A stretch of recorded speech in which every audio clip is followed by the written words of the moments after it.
Welcome to Saturday Evening Chats with Mr. G23 and our esteemed co host, Mr. DM Foss. Howdy, howdy. We got Mr. Two Gun Kitty with us today. Welcome. Thank you for having me. It's a pleasure. You are so welcome. Looks like we had Mr. FNH in as first, followed by Faust. And then we have the gun toting pacifist here. So, welcome, one and all. So, I have a few little things I was going to touch on. I don't want to spend too much time on them because, one, you know, I really don't agree with the things that they're doing to draw the attention. But, we have some of the protest stuff going on. And NBC News came out because Drew Brees put out a statement, and he's apologized for some of what he said. But NBC News came out and was like, Drew Brees' biggest mistake is believing that the U.S. Flag means anything. Wait a minute, this is the country that you make your money in, and you're going to try saying that the the emblem of our country, our flag, means nothing. Get the fuck out of our country. Is all I have to say about that. We have a lot of servicemen, men and women that have laid their life down for that flag, and for you to sit there and disrespect him like that, it's truly offensive. It's a demeaning thing. It, belittles what a lot of people have done, not just service people, but just, a lot of people in general, you know, take pride in their country and what it stands for. And it's just a total disrespect. And it's kind of a generational thing that's occurred where people don't respect things in general. They take everything for granted. And, our country and our freedom is taken for granted these days. Yep. It is. So, we've got Gun Loving Grandpa, Southpaw RX, Mr. Rich White is all out in the audience. So, and then, so I've really been getting into and thinking about picking up a SIG, especially, because like the P320 platform, I'm not sure because I am not like a SIG expert, and people that own them and have them, if you want to get in on the panel, I will throw the link out there.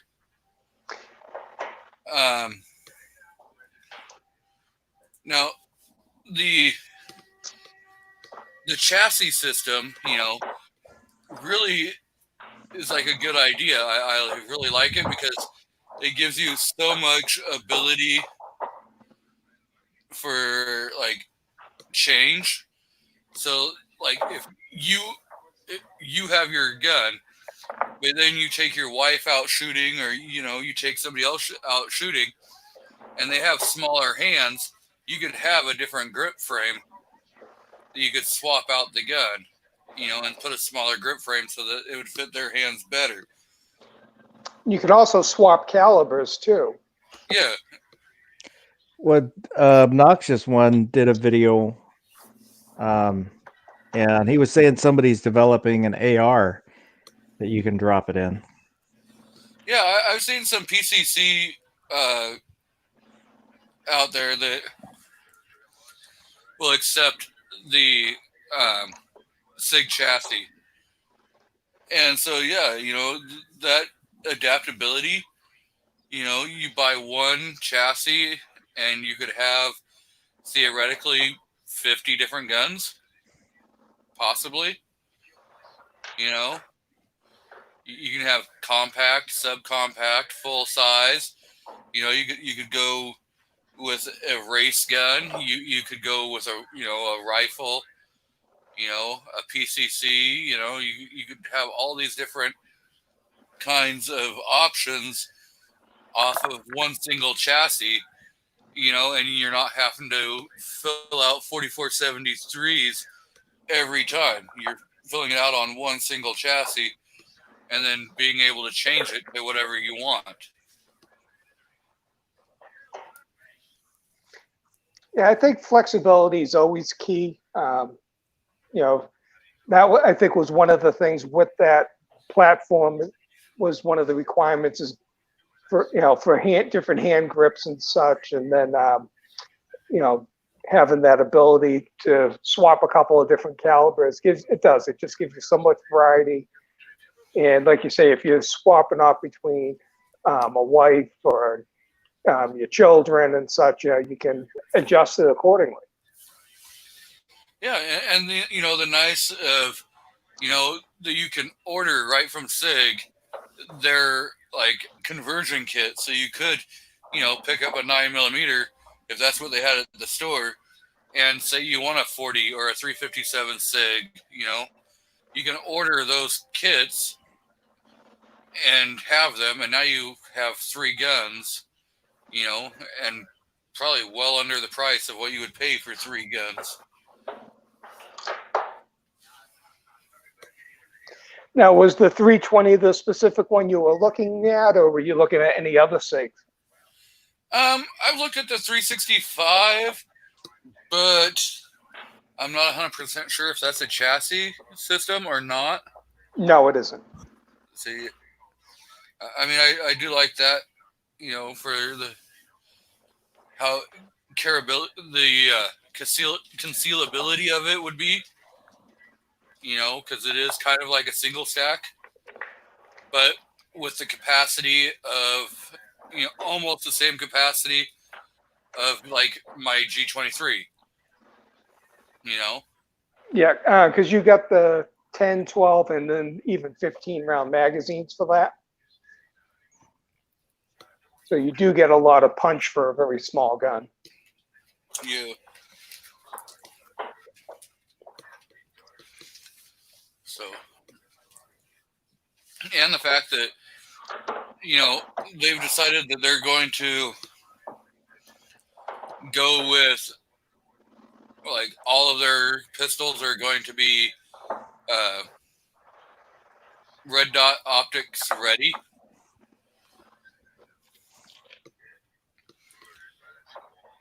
So even if you don't want one, the gun is still there. You can still take the plate off and put one on if something would to change.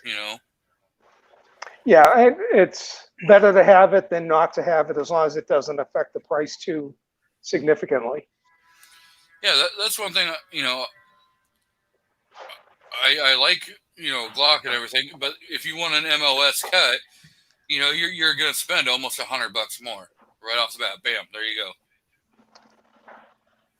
Yes, that's where I think is the biggest issue with, say, Glocks, is that you don't get a lot of value for what you're paying for. It's a good gun, but not at its price point. And then, like, if you want little things added on, it just keeps bumping up the price. Yeah. Let's see, we got Walter Davis in the crowd. And Miss Vanessa Kitty. And Rob D's out in the crowd. Yeah, don't talk a lot of crap about Glocks. You'll make Rob mad. He's a Glock lover. I mean, there's nothing wrong with them. It's just they're $100 overpriced. We've got the Tactical Leprechaun in the crowd, Mr. Clover Tack. See, Clover should probably know more about the SIG and could help educate us all. I'm actually going to be moving over to Mr. Clover's neck of the neighborhood probably about mid-July, we're moving over to North Dallas area. Nice. Got our offer accepted on a house, so now we just got to put ours on the market, and we'll be out of here soon. Wow. We got everybody showing up. We got Moo in the house, the 402 Outdoorsman.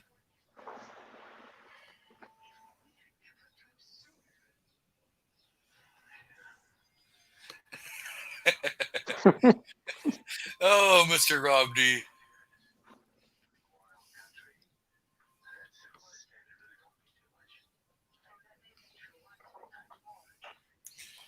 We've got Screaming Skull Saloon in the house, not salon. Maybe I'll get it right today. Probably won't.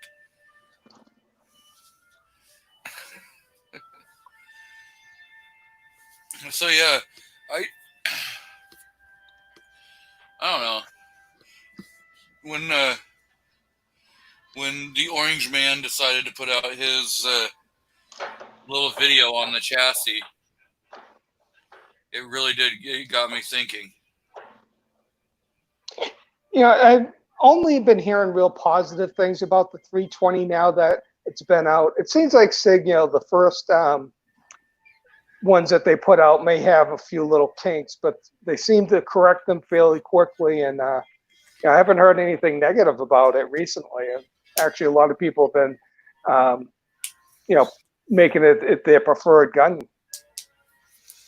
Yeah, right before this, I was kind of late showing up and getting ready because I was watching the Rogue Banshee, who just released a new video on the grip modules for the 320,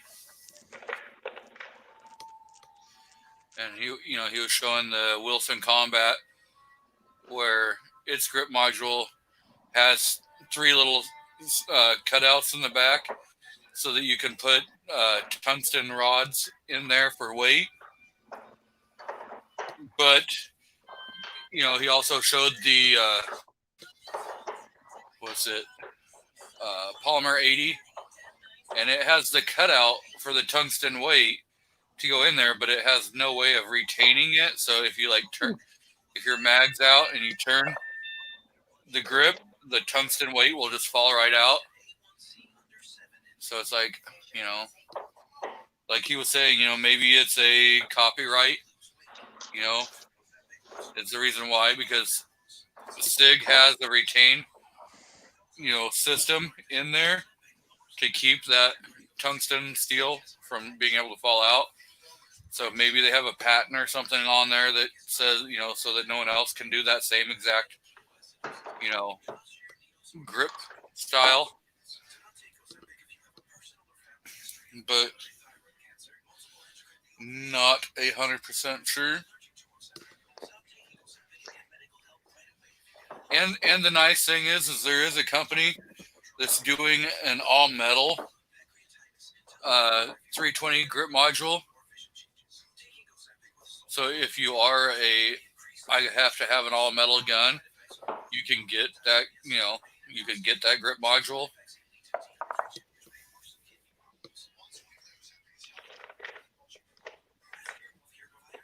Yeah, because I kind of fall into that category. I usually prefer a all metal frame, but if there's some options, I'm not sure if the Legion has an alloy frame or if that's polymer. I think it all depends upon which model you pick. But I think the 320 Legion is just a polymer. But if there's this other company that's making a grip module that will that's going to be the 320 grip module, you could always just get a cheap just the regular 320, and you could get the Legion frame or whatever. And so you're not spending the $900 or $1,000 on a Legion, but you're just adding the grip module and like kind of creating your own, which kind of puts things in your head like hey, that's always a kind of a nice idea that you could do that kind of stuff. Yeah, Rich White commented that the 320 Legion's a polymer, but the X5 Legion, it has infused tungsten. So Yeah.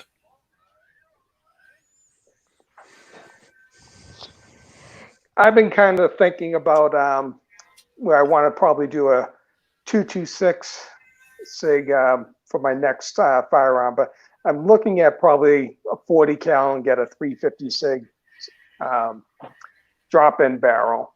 And so I'm either looking. I found a good price online for a Legion, but then there's also those red box over at CDNN that are fairly cheap. So I'm gonna decide if I want to do a Legion or go on the cheaper side with it.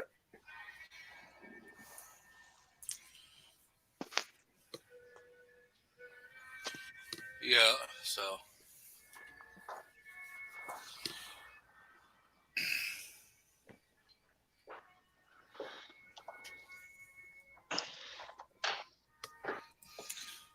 The Rogue Banshee's out in the crowd. So if you guys aren't like watching some of his stuff, he does do some great videos. He's up in the Pacific Northwest, so he's another guy up here. And he's the one I've been watching a lot of like SIG stuff and getting information on. So it's always I fun. love my SIG 229 Elite, and I also have the Legion. I mean, they're both very nice guns because you get those upgraded triggers in them, and my experience so far with SIG has been very positive. He's in Montana. Part of Montana can still be the part, like Billings area.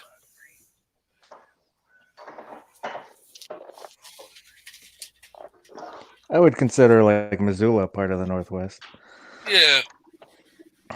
We got the 1%er in the crowd. Oh, How's it going, Riggs? not too bad. So, what's your opinion on like the SIGs? I got one. Do you have the chassis system, or do you just have the regular? I got the P365. How do you like that? It's good. It's very comparable as far as recoil and everything to a shield, and it holds more rounds. And it's a little bit smaller.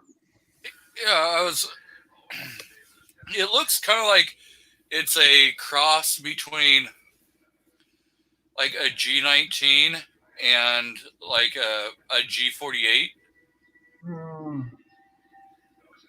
Not really. It's more like it's a lot smaller. It's more like the P320 and Ruger LCP had an illicit affair, and this was the love child.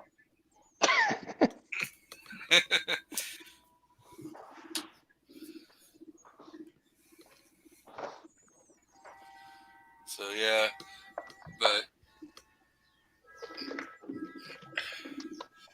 I was in a gun store the other day over in the Dallas area, and a girl was looking at the is it the G48 that is like the G43 but with the extended magazine? They have the 48 and the G43X. It might have been the 43X. She was looking at the 43 with the 10 round mag, I guess it has, and they had the 365 there, and I told her, pick that up and give that a try because you're going to get the night sight, you get a better trigger. They had the package where you get 3 12-round mags with it, and basically the same price. They're both, I think, $499. Yeah. And so I'm not sure what she ended up going with, but she, you know, and plus I was telling her that, you know, it's slightly heavier than the Glock 43 was, so you know, it's like going to be a little better with the recoil. I think the 48 was the first Glock I ever shot, and I didn't want to like it, but I kind of liked it. Yeah, you know, and I'm always gonna have, you know, the fondness for my 43, but I do have other, you know, firearms and everything. But I don't know. I kind of wanting to branch out something that, you know, could, especially if, you know, like the 320 is going to have so many different platforms that you could actually switch in between. That would be like really, really awesome. Mr. Warsaw Patriots in the house. Welcome.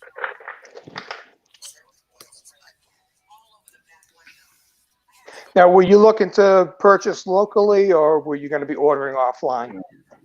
I haven't completely decided that part.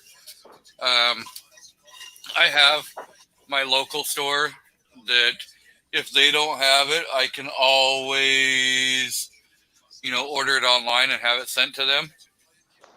And they don't, you know, they don't care who you order from. You know, if they're not already affiliated with them, you know, say some new company opens up and starts selling online, you know, and say, you know, you just get a hold of that company and then just let them know, and they'll get their FFL information to whatever company you go to. If they don't already have it, they'll ship them the FFL information via email or however they want it, fax. And so this way you can get your gun sent to them real quick and real easy. Welcome, Mr. Rogue. Hey, what's happening? Great. Hey, really enjoyed that video you put out, and we were, you know, kind of discussing it. Cool. I'm glad you guys like it. It was kind of an interesting video to make. I was thinking I was going to go one way with it, and really it went the opposite direction than I thought it was going to.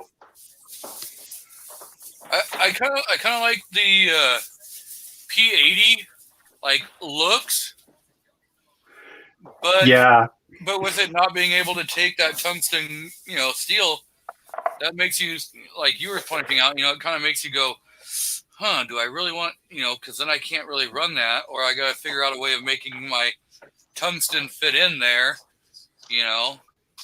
yeah. So it was to tell you the truth, the tungsten thing.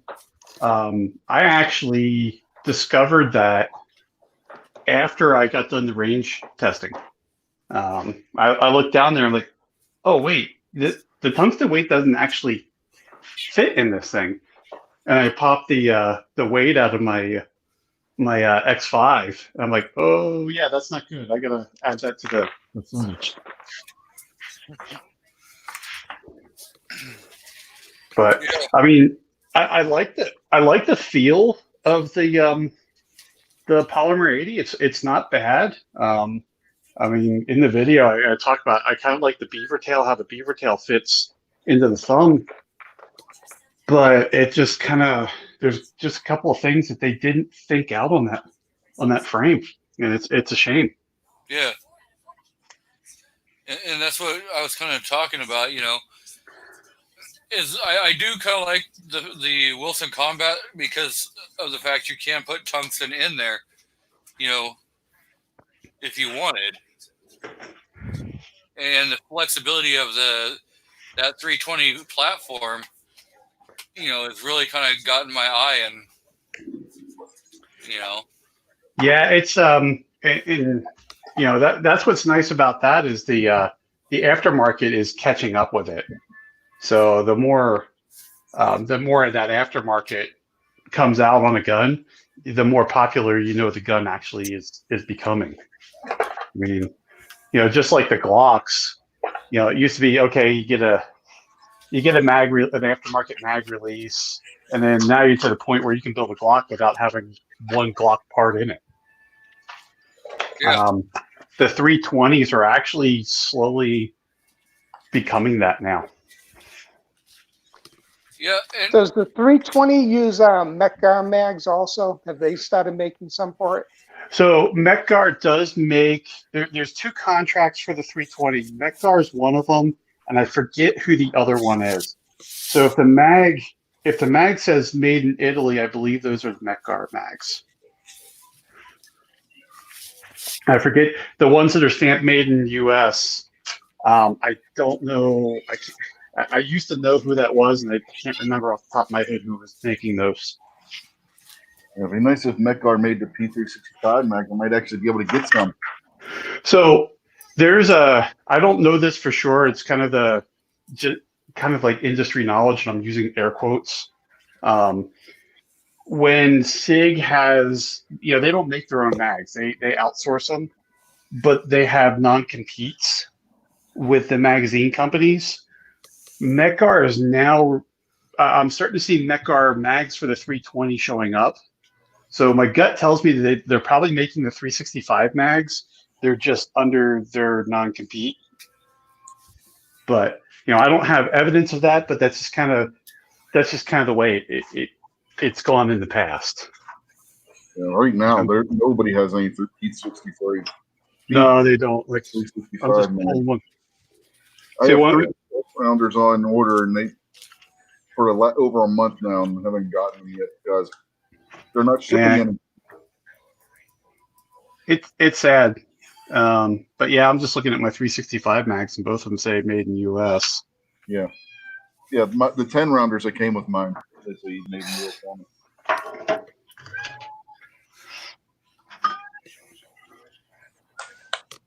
so Has anyone tried the 15 round mags in the 365 yet? How are those running?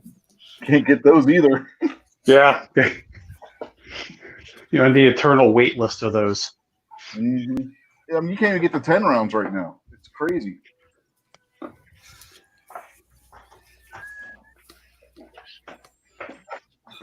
So Mr. Warsaw put out a video the other day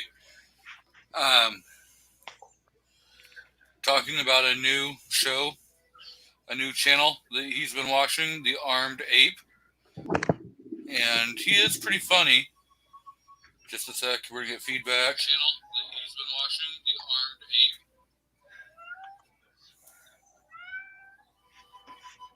Okay.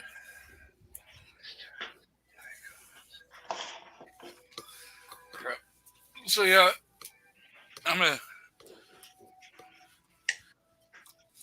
And so I'm going to have Warsaw put a link in for his channel if you guys, want to double check him. He's a pretty good guy.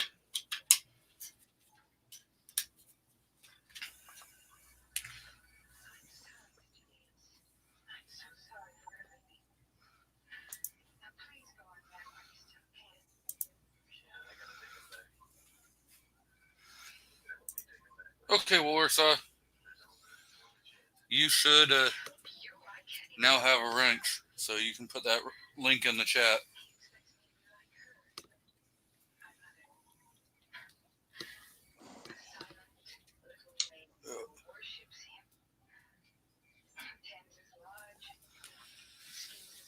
So, yeah, that Armed Ape he has some pretty funny, ways of going about, when he's producing his video, he adds a little bit of humor to it. It is kind of funny. The question is he related to Fine Ape? I don't think so. Different species? Yeah, I'm thinking so.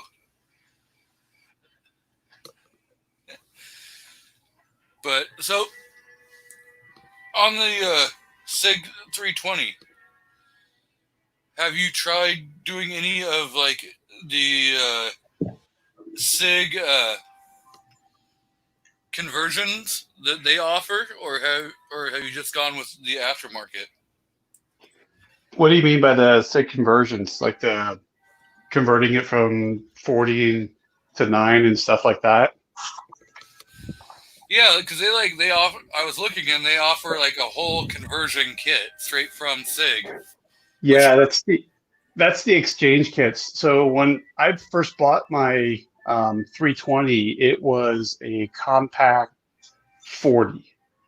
I later bought a carry 9, and so that converted over to 9, and then later I bought the exchange kit for the subcompact 9. So you can convert between 9 and 40 with those exchange kits. To go from 40 to 357 is just a barrel swap. Yeah. Yeah. You get an aftermarket barrel. I mean, that's all it takes for like my M&P. All I gotta do is swap the barrel, and I can go from 40 to 9. Yeah, I used to do that when I was running Glocks. When I had a Glock 22, I used to carry around a 9mm conversion barrel and go from 40 to 9mm. Yeah, but then you have to have different mags, right? I used to run the 40 mags. Yeah, Because the I 40 know and with the 357 SIG SIG, are same mag. Yeah, 40 and 3% SIG, same mag. yeah, 40 and 9, maybe. yeah, Well, in the 320, I've actually run 9 out of my 40 cal mags, and I haven't had any problems with them. I mean, they're a little different, but I've never had a failure to feed off of them. Now, do you tend to change your recoil spring when you swap the calibers, or you keep the same one in there? Well, for the exchange kit, they have the correct recoil spring for the slide. Okay, that's good. So on an exchange kit, the only thing you don't get is the fire control unit and new magazines. But the rest of the gun you get. because I know, like with Glock, if you say you get the conversion barrel and go from 40 to 9, at least gens 1 through 3, they run the same spring between 9, 40, 357 in their full size lineup, the 22, the 17, and I forget what the 357 is right off the bat. But those all run the same spring, and just like in the subcompacts, your 19, your 23, your 32, those all run the same spring weight. So all you have to do is just swap your barrel and keep your, your spring that you already have, your guide rod and spring that you already have.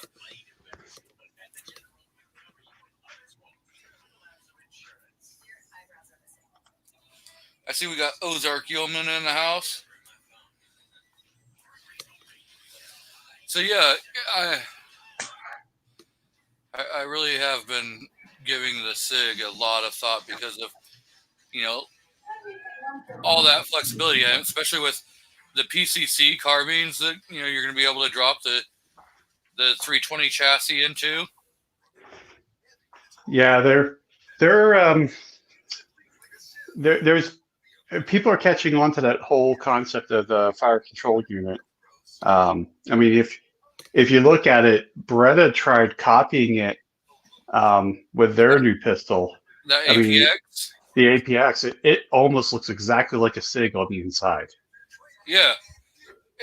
And the thing is I would really think that would be, if they would have done a little better marketing, that could have, been a way better performing gun than in sales wise and stuff than what it is. I mean, all the advertisement for that gun is coming after market. It's coming from us YouTube guys, that are talking about it.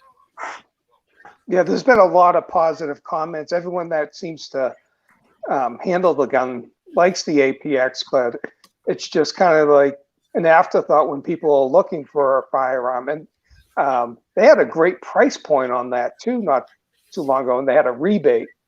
Yeah, well, it's sub $300 or $400 right around in there for the gun.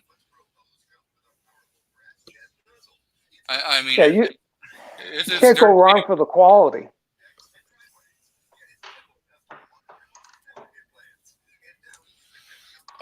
Defense dad's heading to the range. Is Now, he one- which gun were we talking about? Because I got distracted. My daughter came over and was asking me questions. the Beretta APX? Okay, yeah, they're nice. One thing I don't like about them is the slide cuts.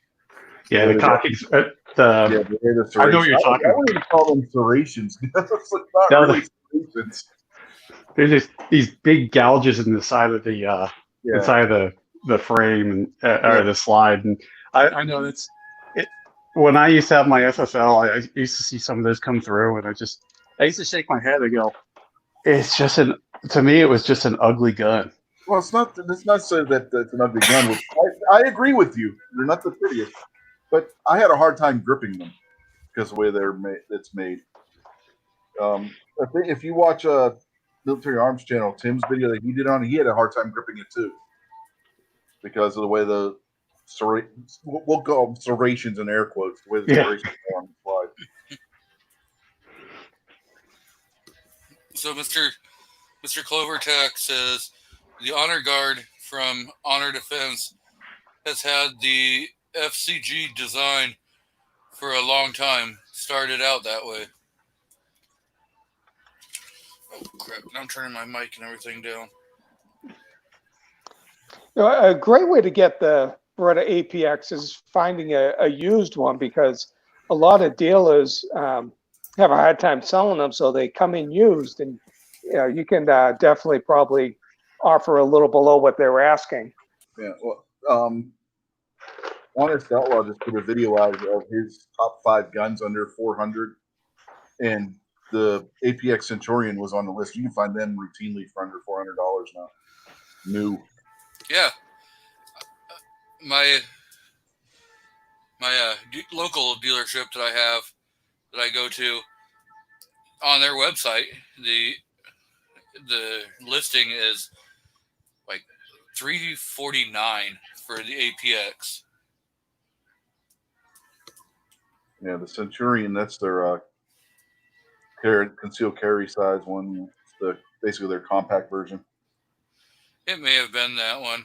I had just kind of glanced over it because I was looking at the 320s and some of the other SIGs that were out there. So, Mr. Two Gun Kitty's doing a little reloading. So, Foss, have you been playing around with your new reloading kit? Not really. Not since I did the unboxing video thing. I haven't touched it.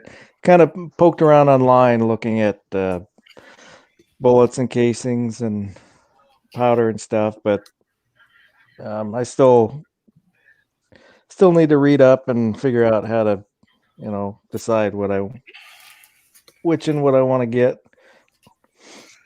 Yeah, a good way to go about like finding a powder is just Google best powder for whether it's going to be 40 caliber or 10. You can probably use the same powder and get good performance out of both. And Yeah. you'll see like people talking on forums, and just kind of like go with the one that most of the people are recommending. I've been using Hodgdon tight group for 9mm 38 special and 357 Magnum, and I've been pretty pleased with it.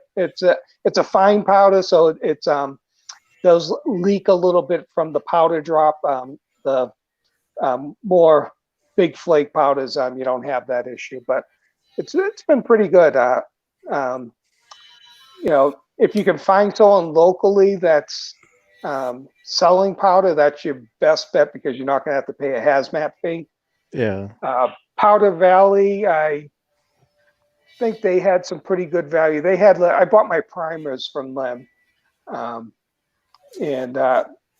they were the only one that had them at the time, so I had to pay the hazmat fee. But they had a good price on them too.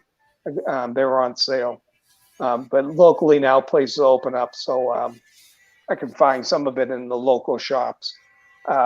if you have an academy nearby, the powder prices weren't too bad. Checking them.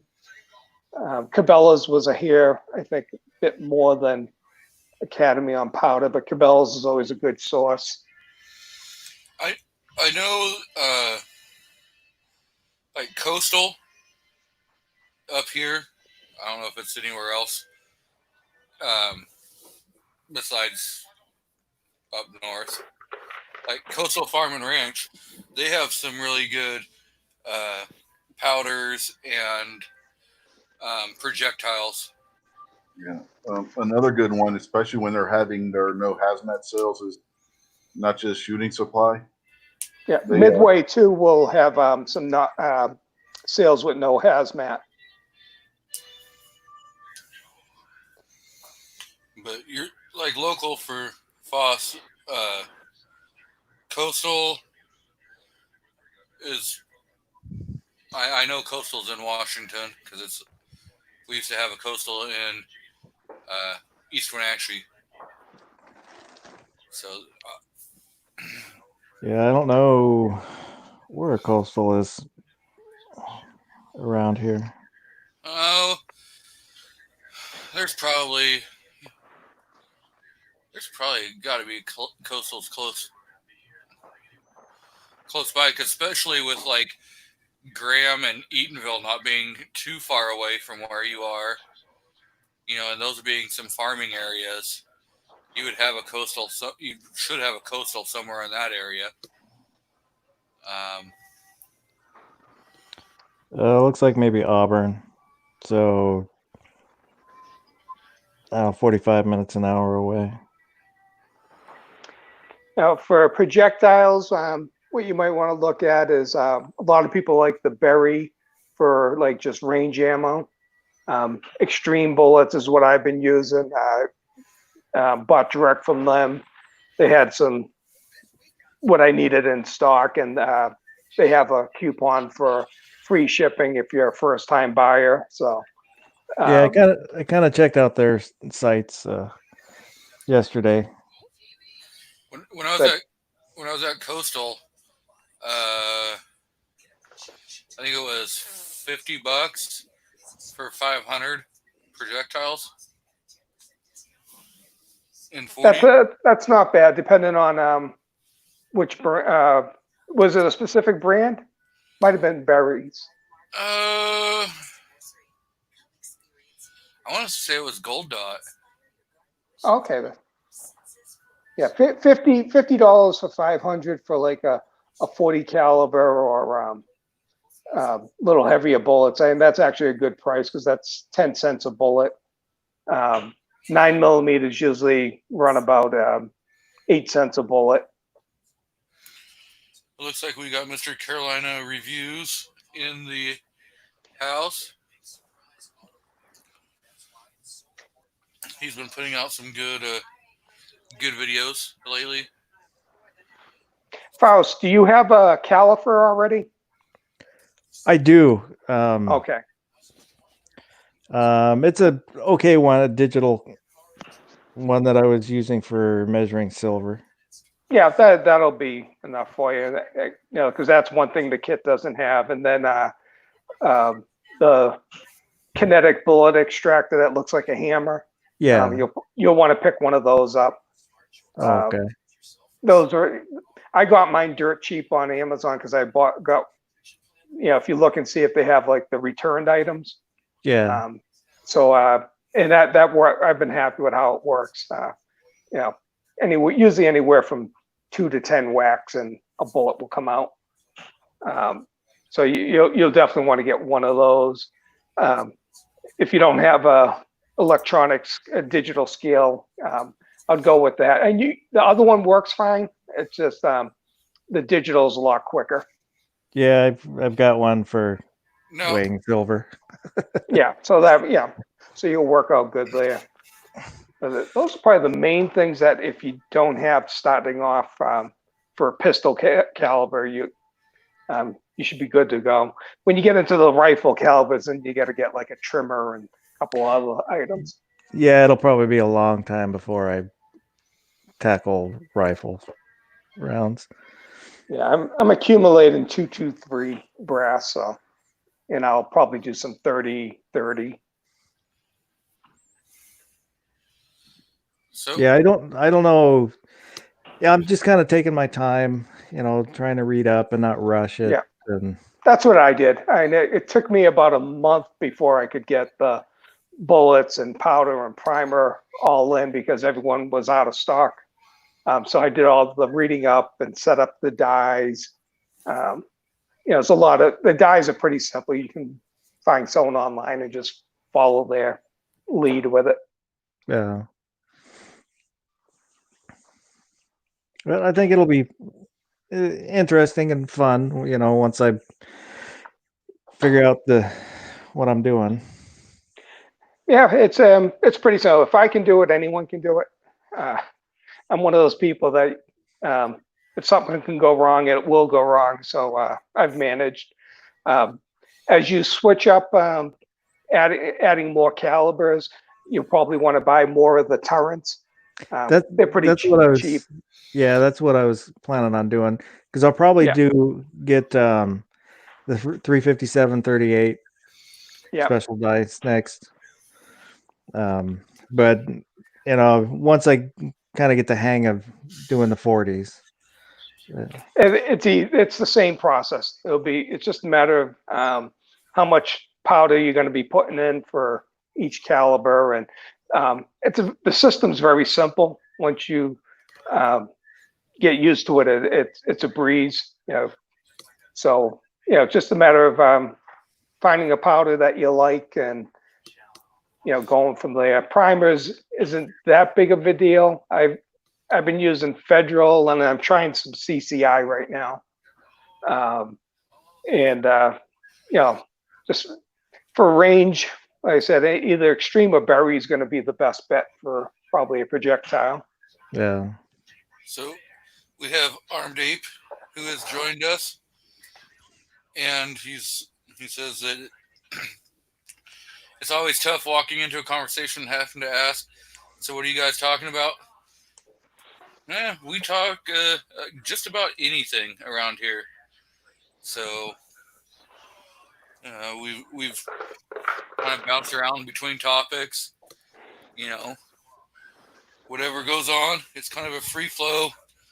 Let the chat or panelists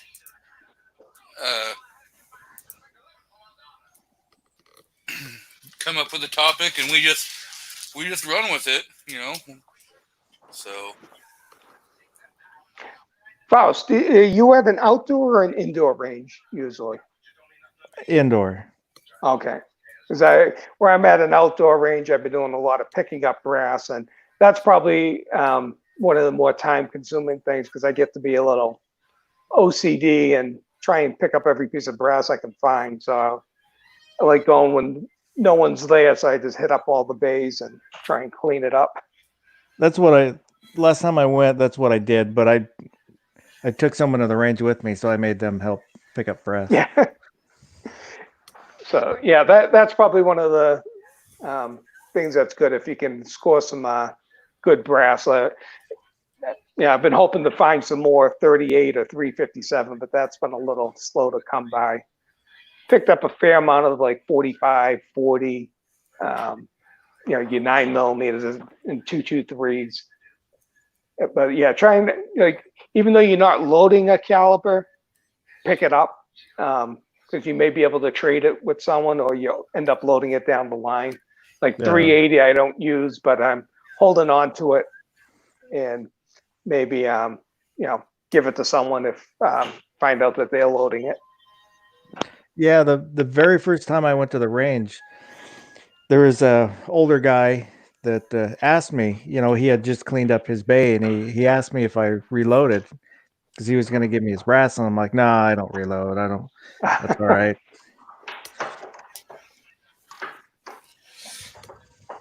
Yeah, I know the first time I ever shot when we were doing a CCW class, and one of the guys in the class, I guess he reloads, and so we're picking up the brass for him and giving it to him at the end of the class. So yeah, it's kind of like a nice courtesy things that some people will ask, or You know, if they see you picking up, they'll, you know, give you whatever they might have grabbed.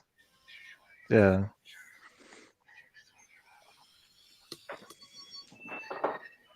And one thing is, you could always, if somebody offers you the brass, if you don't reload, you can put it out on eBay.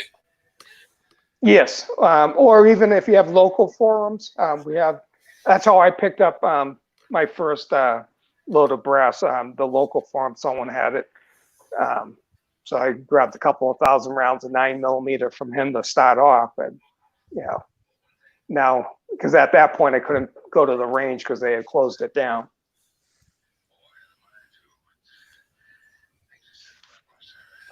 Yep, like Screaming Skull says, he went out shooting on public land and picked up at least 90% of his brass. And that's what I say, you know, if you're out, you know, on Bureau of Land Management, the true BLM,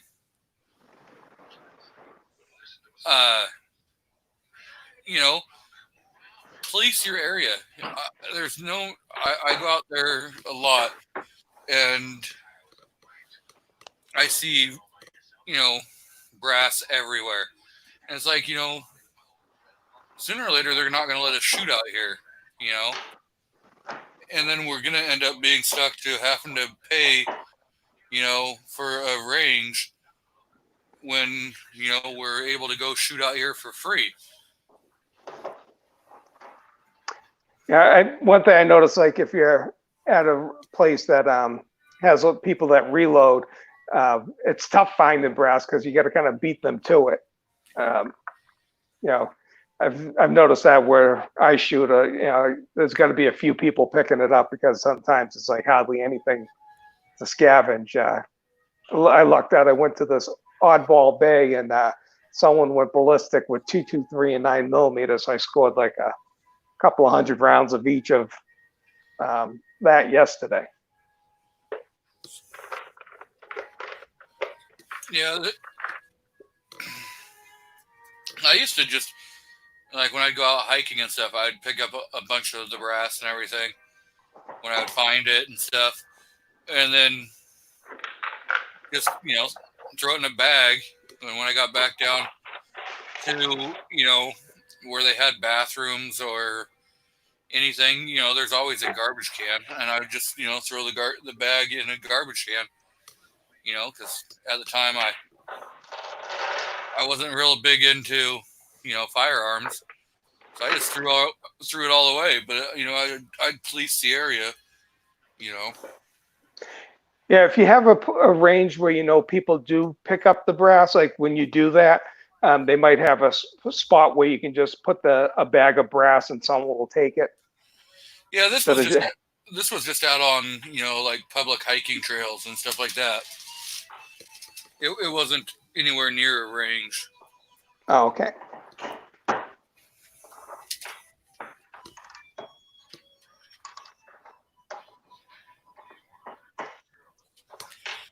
We are joined by Wheeled and Well Armed. He's a good guy to watch. We got Mr. Patriot in the Dark. So those guys are both really good guys to be watching. And one of these days I'm going to take up Mr. Patriot in the Dark's challenge when I get my new slide, whenever Rock Slide decides to send it to me. My first video shooting with that slide, I'm not going to have any sights on it. So this is going to be a point and shoot.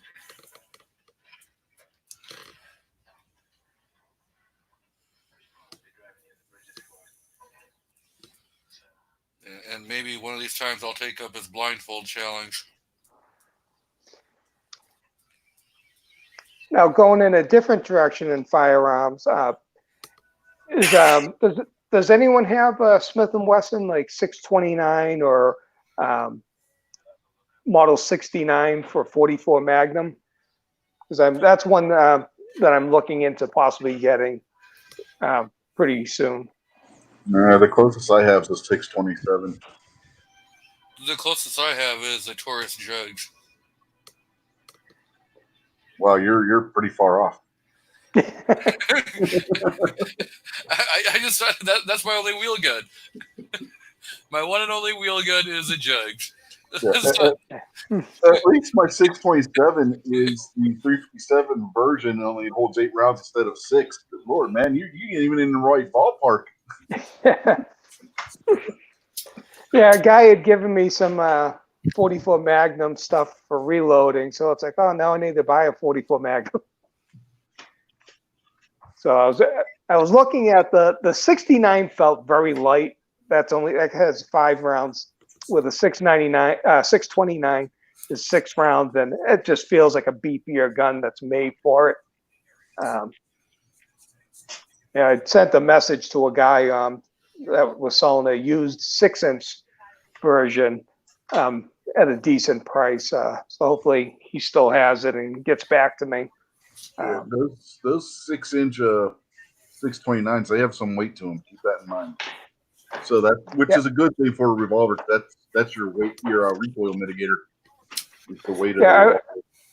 There's the store down the street from me. He had a 4-inch, which felt really nice. And that's probably the perfect size for me. That's 627 is a 4-inch, and that thing with 357 just eats that recoil.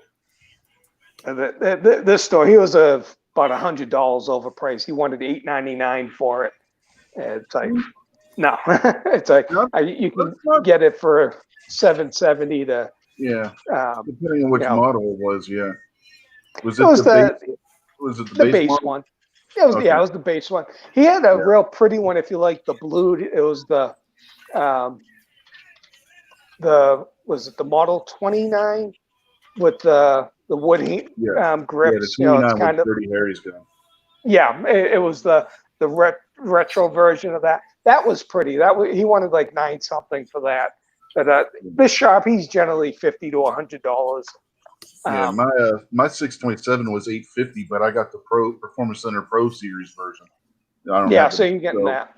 Yeah, the 629, if it's the base model for $900, yeah, that's overpriced. Yeah, because when I was in Plano, Texas, at this one gun shop, he had I think it was a 3. I'm not sure if it was a 3 or a 4-inch of the 629, and he was like $769, I think, which that's about what you're going to get for online, and that was a good price because I can't buy from Texas yet. So I might wait till I move out there and give him my business. He seemed to be pretty good with his price. He had the SIG 365 with the 312 round mags for $499. So that was a good price. I find locally in Albuquerque that a lot of the shops are $50 to $100 overpriced. There's not many shops that I think are real competitive.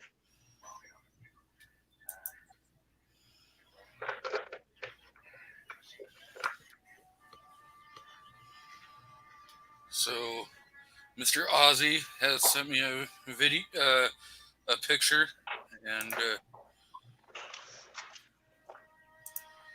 we'll be throwing it up on screen.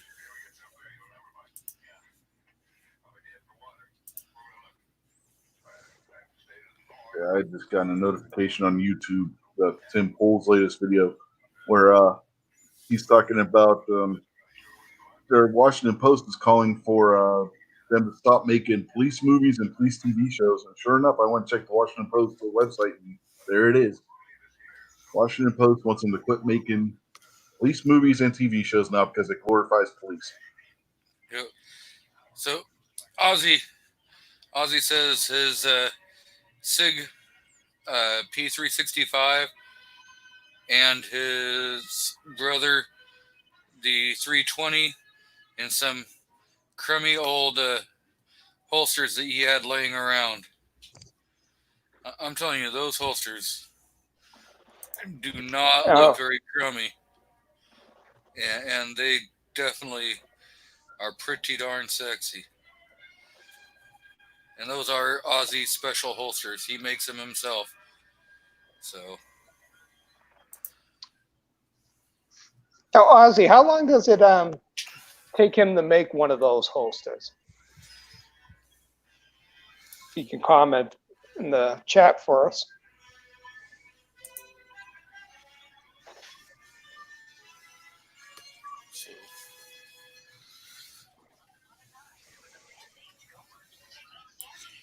tell you, those holsters look pretty damn sexy.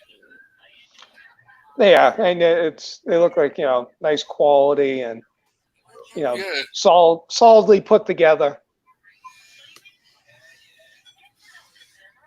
I have not heard anyone who has said anything bad about Ozzy's holsters.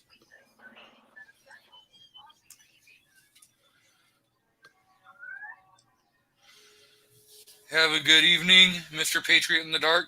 Thanks for being able to at least jump in and get away from those screaming girls. Want to give a shout out to Patron in the Dark. He had sent me a T-shirt of his with his logo on it that came, and it was a real fine T-shirt. I got that from answering a question on Rick's Life as I See It show that's on Wednesdays and Saturdays. So check Rick's out if you haven't. Shooting with Disabilities, and it was real nice of Patriot to send me that gift. Yes, he does have one really nice logo. If I remember right, Ghost Tactical made that logo for him.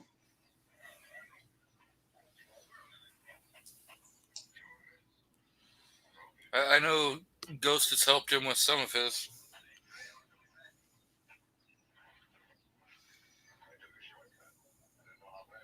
Well, that'll explain why I like it so much, because I like Ghost, his logo as well. So, but the Patriots would make a nice PVC patch. Hopefully, sometime in the future, you can get to the point where you can get something like that put together. That's always a nice.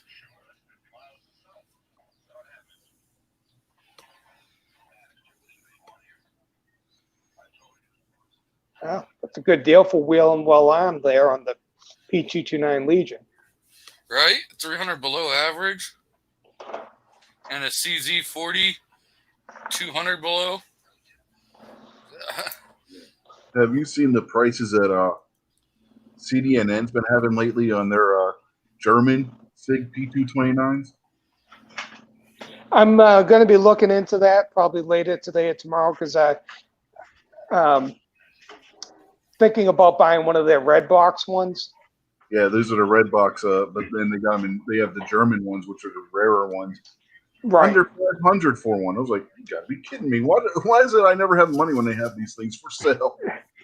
Well, Well, you better that's the pick up thing. a German one while you still can, since they're going to be collector's items now. Yeah, Oh, yeah. closing the factory. Yep. Yeah, those things were rare before that. Yeah. So Mr. FNH asks me and Faust, which anyone else can decide to jump in and answer this also. He says, what do you guys think of a Mexican carrying the FNX 45? My way of wording that would be, what do you think of anyone carrying? No, I think Mexican carrying, not a Mexican carrying. Oh. Oops. Whoopsie. Hey, you never know anymore. Everyone Yeah, this is the same guy that can't distinguish between a salon and a saloon. So all the same when you're drunk. I don't know if you can do it comfortably. I'm not into the Willy gun. I wouldn't recommend it myself. But Yeah. Carrying without a holster in your waistband anywhere doesn't seem to be that great of an idea. Well, especially when you see like people do the small of the back without a holster, in TV shows and stuff. Mhm. I think Yeah, maybe yeah. he was just bragging rather than asking a question. Yeah, you watch the old cop shows, and they're always sticking. Whenever they get the revolver off of somebody, they're sticking it in the back of their pants. It's like, why are you doing that? Well, see, the reason why I got it for being a race is because he said carrying and not Mexican carry. He did recorrect it below, but by saying Mexican carrying, you would be kind of more thinking race over No. possession. You just read it wrong because you put an article in there that wasn't there.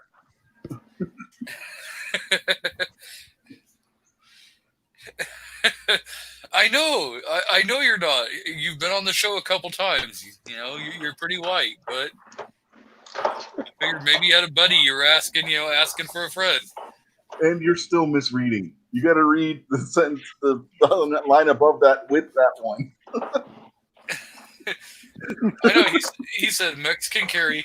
This was Not after a Mexican carry. Yeah, as in not a Mexican. As in Mexican carry, not a Mexican. That's all one sentence. He kind of split it into two lines. he split it into three. It started here, then it went No, to that here, doesn't. then it went to here. Because the second part was him clarifying the first one. So you had the first part, which is the paragraph that you completely misread.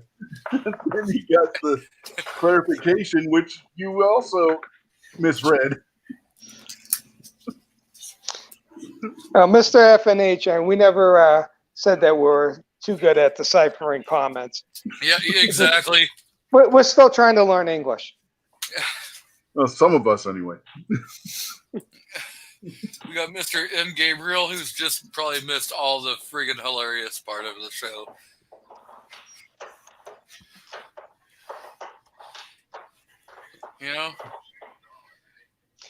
What can you say? I'm just a forklift driver who carries guns. That's all I got to say. I'm not no college-educated fool. Are you carrying pallets of guns then? No, I carry at work. Get those SKS pallets in and load them up. No. If we had that at work, I would be friggin' like having so much of a gun collection, it wouldn't even be funny.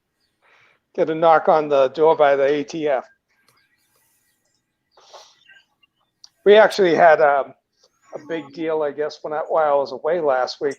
One of the gun stores got broken into, and someone made off with over 150 firearms.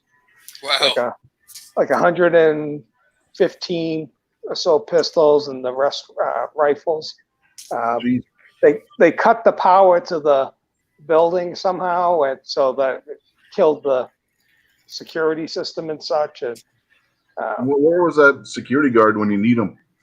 yeah, and it's actually one of my favorite shops in town because they usually have a big presence at the gun show, and so they have the storefront is actually small, but they carry a lot of guns in there, and plus they have a lot in the back.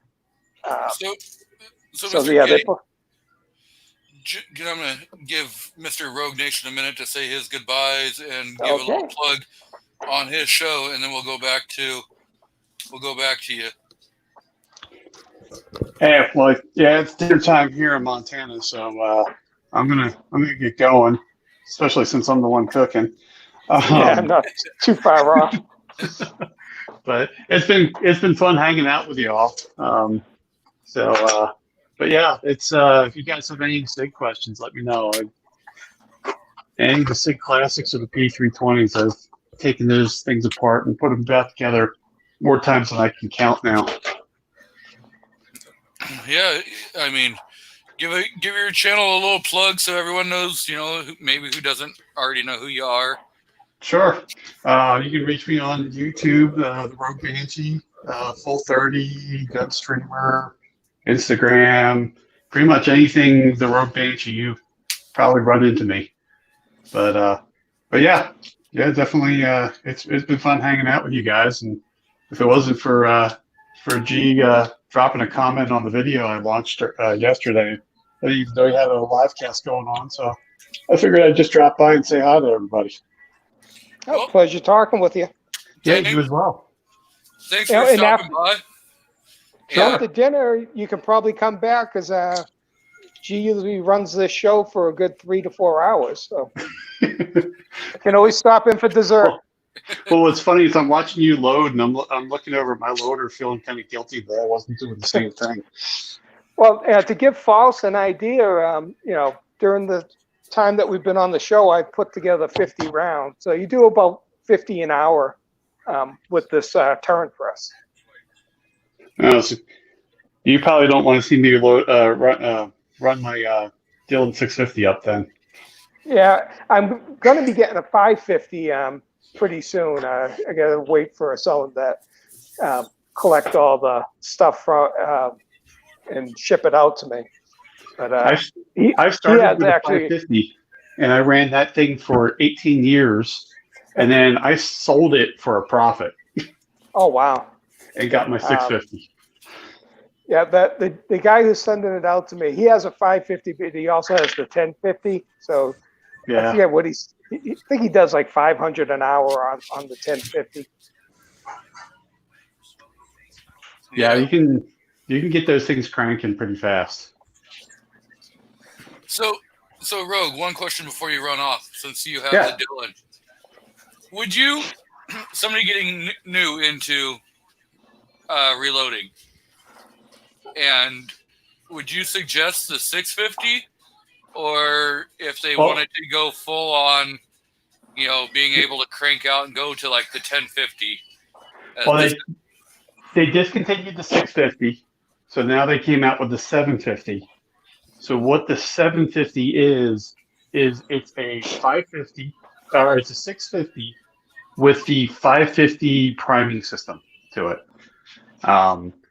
But I would not recommend you go to the 10 series of a Dylan unless you really know what you're doing, because those things are designed for speed and cranking out a lot of ammo, and converting them over between calibers is it's a little bit of work. So you stay in your 550s, or now your 750s, or if you can get an old U650, it's fine.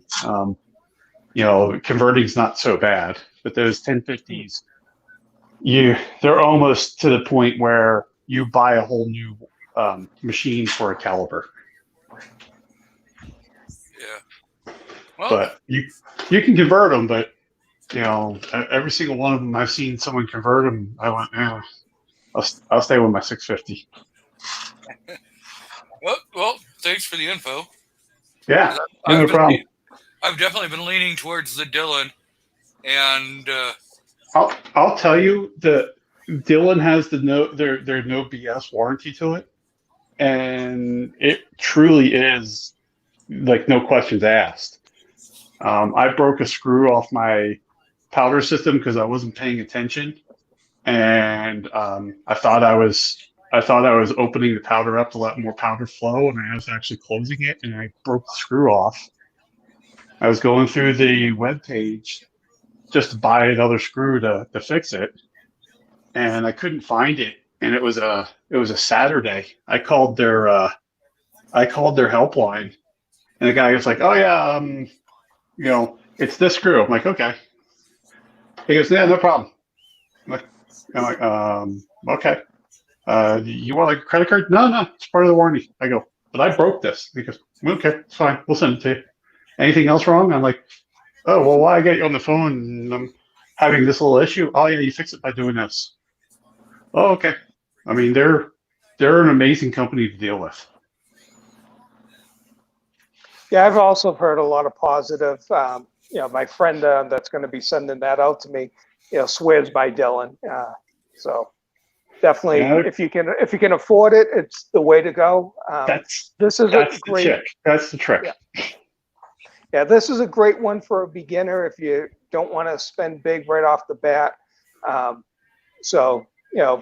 But Dylan is the way to go, because where they get that no BS lifetime warranty, The Lee press has only a 2-year warranty. So, take that into consideration. Yeah, I mean, there's no doubt that when you're going into a Dylan, you're dropping some cash. But it's just you're paying for that warranty on the backside. I mean, one thing that was annoying, and that's what they were walking me through on the support line, was my 650 had a really nasty habit of it has a snap to it when the shell plate moved, and it was shaking the powder out of the cases. And it's annoying when it does that. And the guy's like, "Oh yeah, this is how you fix it." I'm like, "Okay." I mean, he's like, "You're pressed?" I'm like, "Yeah." And he walked me through it in about 5 minutes. And that's great when they give you that type of follow through service. Yeah. And the other thing I think that's good with Dylan is that lifetime warranty carries over to the second anybody. owner. Yeah, to so anybody. if you're buying, so if you can find a used one at a great price, that's definitely the way to go. Yeah, you just call them up and say, "I have a Dylan. What model?" There's a model, and they just start working on it. They don't care. They even have a rehab service. I don't know if they have it anymore, but it was like $100. You could send your press into them, and they would take it and I guess they'd sandblast it and repaint it and everything.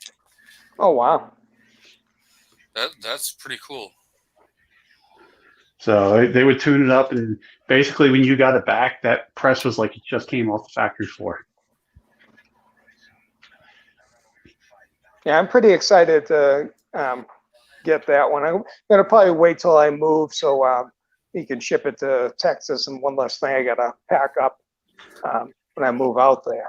But and Dylan's the way to, I think, long-term way to go, because he doesn't even know why people do the single stage presses, because he sold someone on switching to Dylan that was a avid single stager, and the guy's like, couldn't believe what he was missing out on.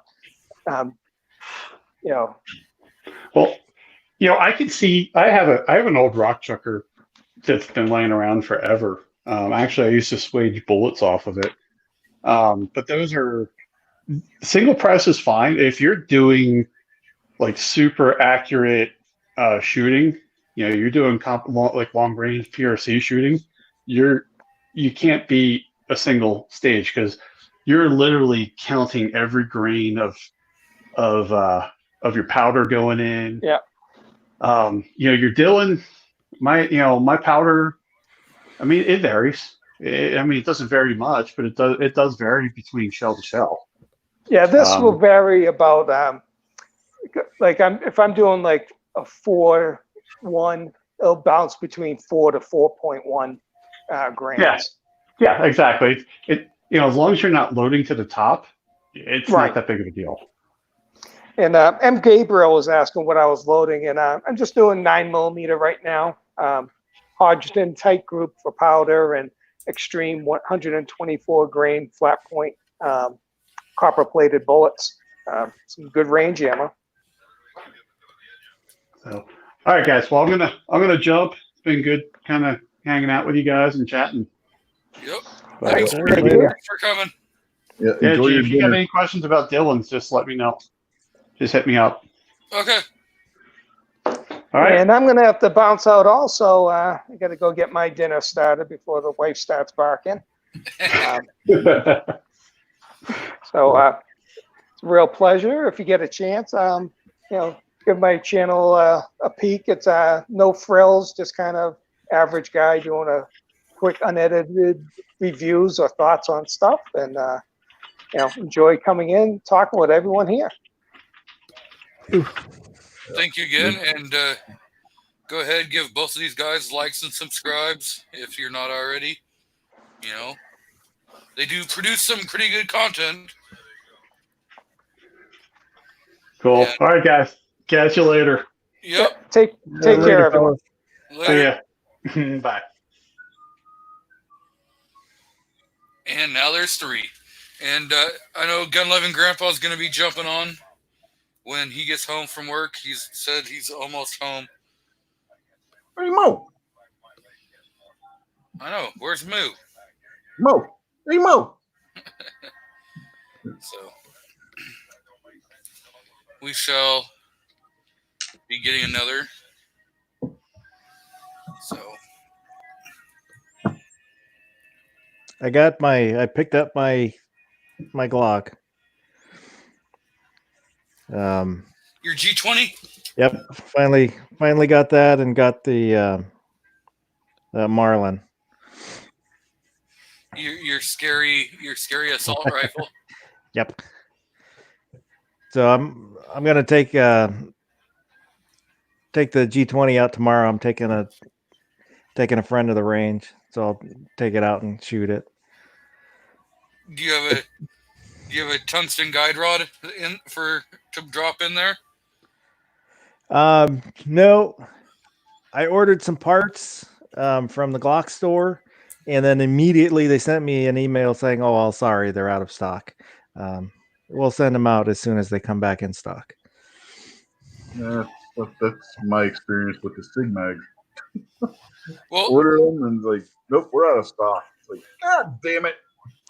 I the one thing I can say is that for the most part, like depending on what you order from the Glock store, they get it back in pretty quick and get it back out.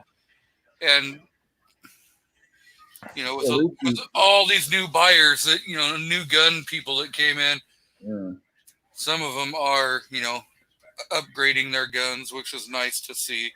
Yeah, I don't know if the Sig realized just how big of a seller the P365 was going to be, and if that might be part of the problem. Because if you look at the latest gun sale numbers, the P365 is the highest selling concealed carry pistol right now. Yeah, and I've been looking at that 365 because it does look pretty darn sexy. But the 320 has, because of everything that it can do or has the potential of doing, has really, really grabbed my attention. So,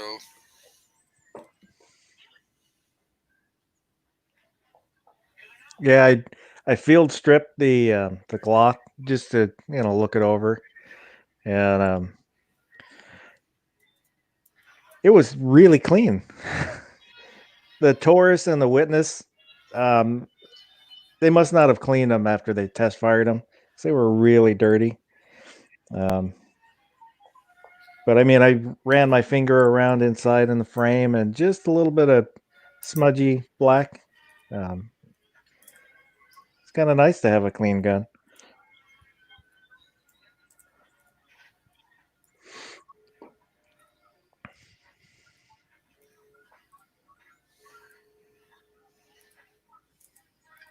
I also picked up a couple lowers, strip lowers while I was there.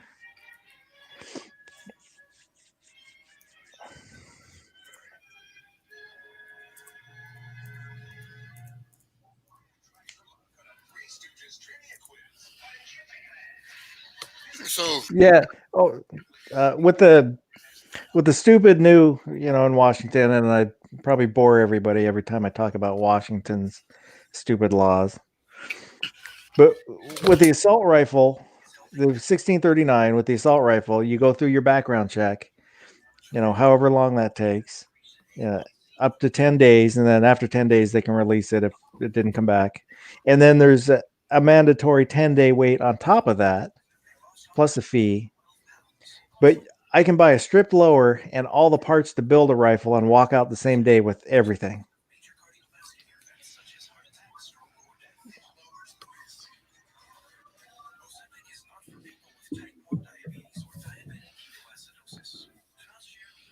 So, did you guys see? I put a message in the private chat for you. So, Mr. FNH is talking about the FNX 45 Tactical has a 5.3 inch CHF SS barrel and 16 rounds loaded, making it a substantial CCW Mexican carry style, in his opinion.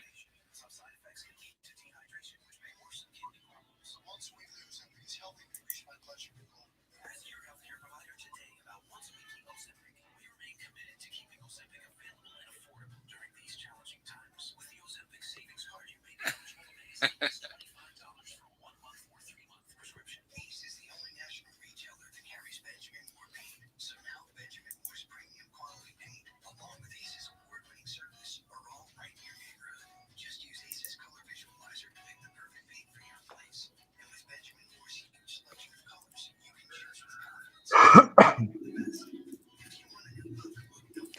don't know. I've never shot a 38 Super, but I've always been kind of intrigued by it. It just seems cool to me.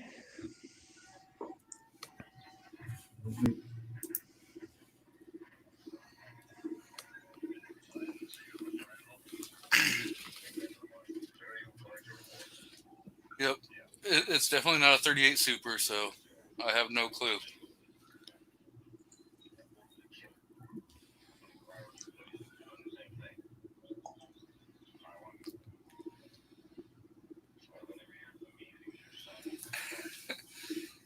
So, Riggs, do you see my? Nope. Yeah. I don't know. Thinking the hammer might drop. It already did. Oh yeah, I was thinking about it, but Yeah, I'm sitting here. just the name. Yeah, yeah. That's what was getting me was, Yeah. you know.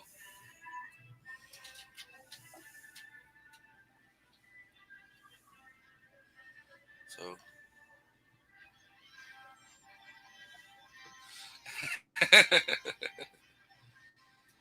oh, oh.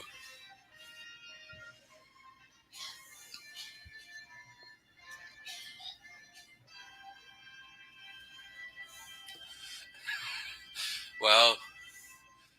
This chat. Oh, say 38 Super.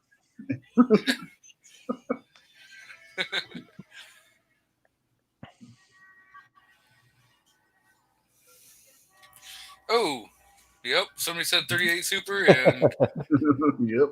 Partisan shows up. Yep. I guess he's like Beetlejuice. We said his name 3 times.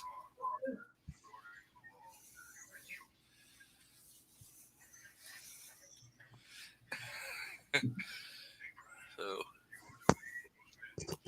welcome 38. The master race of calibers has shown up.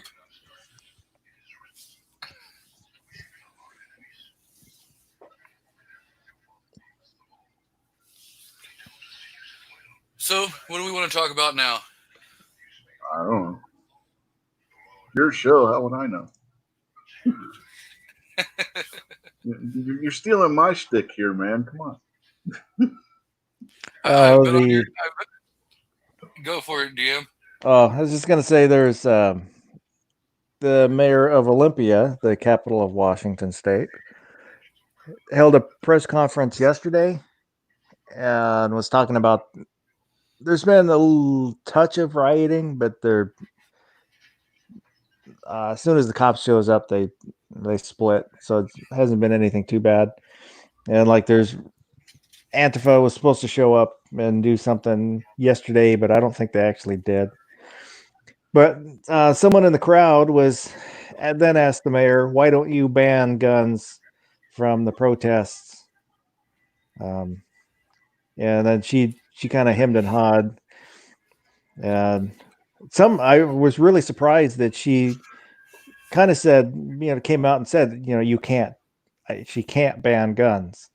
In Washington State, we have open carry, so Yep. and then he, yells at her, "Well, you're going to get somebody killed." Oh, did you see the quote that Fox News had from a spokesperson for some healthcare organization?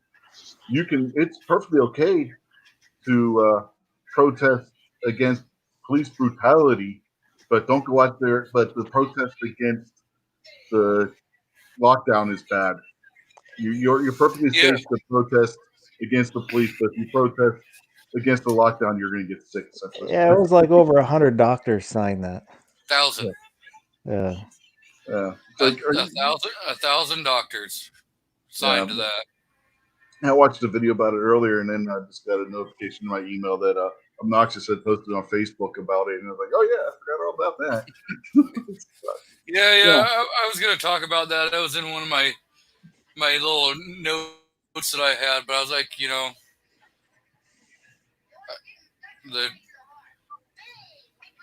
it just kind of, I was like, yeah, I don't know how far down that rabbit hole I want to go. But yeah, they're pretty stupid. Yeah. Do you guys know who Tim Pool is? I do. I don't watch his stuff. He's getting more and more red pilled as days go along. I don't know if you saw Steven Crowder's live stream from I think it was Thursday night when they were doing the CNN thing where they were watching CNN and seeing how they were covering the riots and everything. Tim Pool was on there, and Steven Crowder, thanks to Sig, got him a rifle, his first gun. And he said he's strongly thinking about voting for Trump this time. So, did either one of you guys see that the Seattle police chief has said that they are going to put a 30-day ban on using tear gas in Seattle? No, I didn't. Yep. There is going to be a 30-day ban on using tear gas by law enforcement in Seattle. He deserved it. Yes, you do. So what? So it's like, wait a minute. You're gonna take away, a tool just because those 1,000 doctors say that you shouldn't use irritants.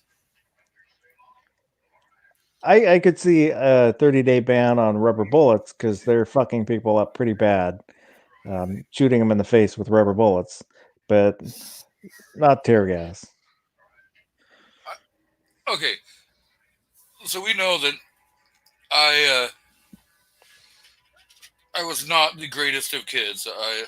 I have talked about, I have been shot by rubber bullets. And, the thing is if you're not doing stuff stupid, you're not going to get shot by them. Well, not some of the videos where they're shooting everybody.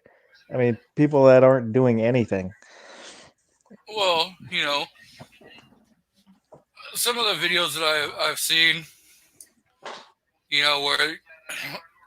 where they're like shooting and stuff. A lot of them, they're shooting into a crowd. Yeah, somebody who may not be doing anything may get struck by a rubber bullet. But if you're putting yourself into a situation where there's a large crowd and it's being dispersed and you're just going to stand there, yeah, it's kind of the thing, you're going to get hit. Don't put yourself into a situation where you know what the outcome could be. You're willingly putting yourself into the possibility of being, shot with tear gas, being shot with paintballs, being shot with pepper balls, rubber bullets. I would agree with that for the people that are being disorderly, but it's happening to people that are peacefully assembling, and you're under the Constitution, you're allowed to peaceably assemble. Yeah, I mean, I can kind of understand where they're doing about that is because it's when you got one group standing to the left that's maybe peacefully assembling, and one group that's over here on the right that's been doing a bunch of looting and rioting and everything.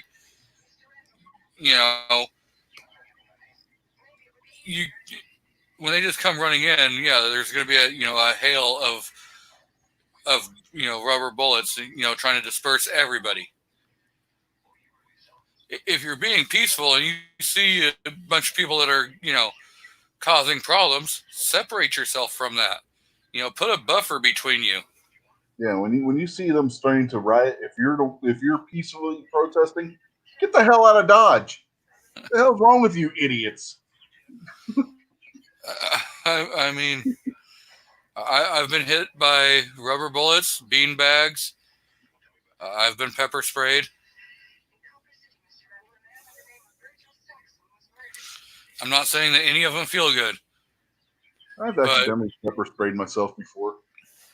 I've accidentally bear sprayed myself. I have. It hurts. Bear spray. Yeah, I pepper didn't. spray's nothing. Pepper spray's nothing. Do the CS gas trailer and then get back to me. Pepper spray's nothing after you do CS gas.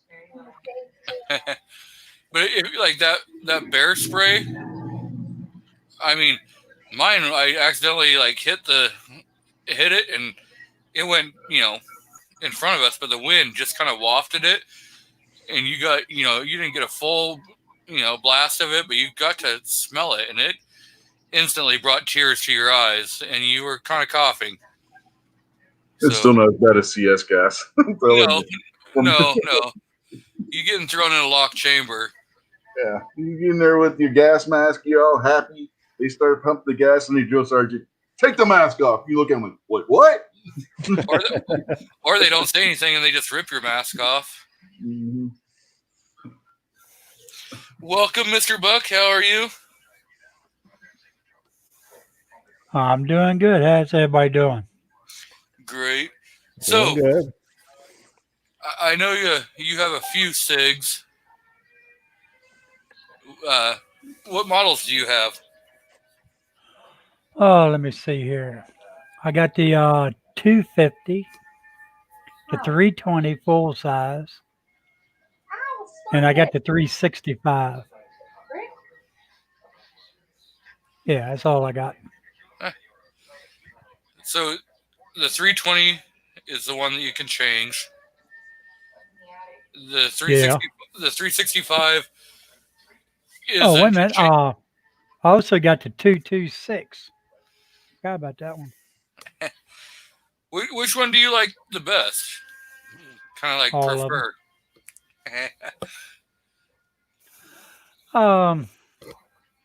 Well, I carry the 365 every day.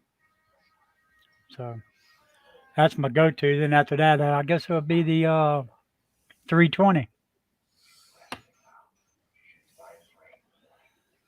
That's got like 4 21-round magazines with it. So a lot of ammo. Wheeled and Well Armed is asking if those are all 9mm. 2 of them are. I got 4. 2 of them are 9mm, and the other 2 are 40. And one of them, the 226, I switched that over to 357 SIG, which that's pretty damn sweet too. Yep.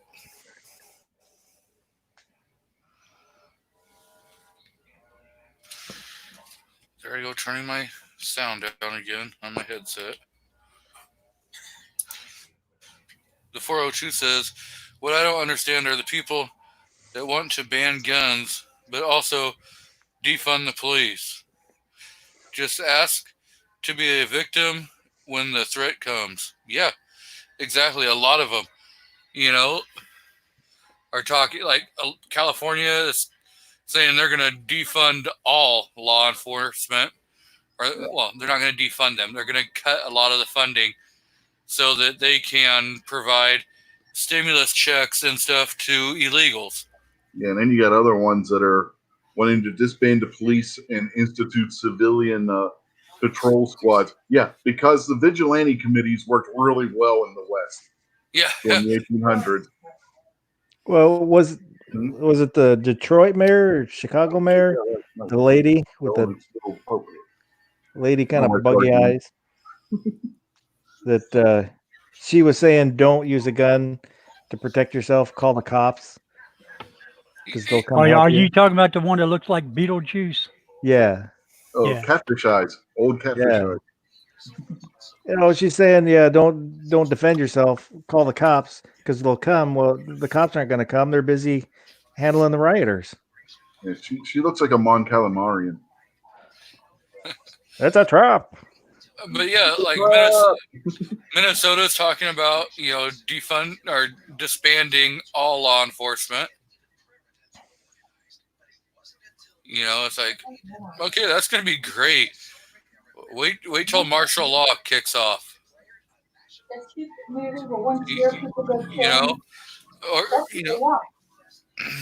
My wife says they're wanting to purge. I don't know if that's true or not because they'd be the ones getting purged. Yeah, it's not going to be a great thing if they actually do that because they don't really completely understand what they're asking for. No.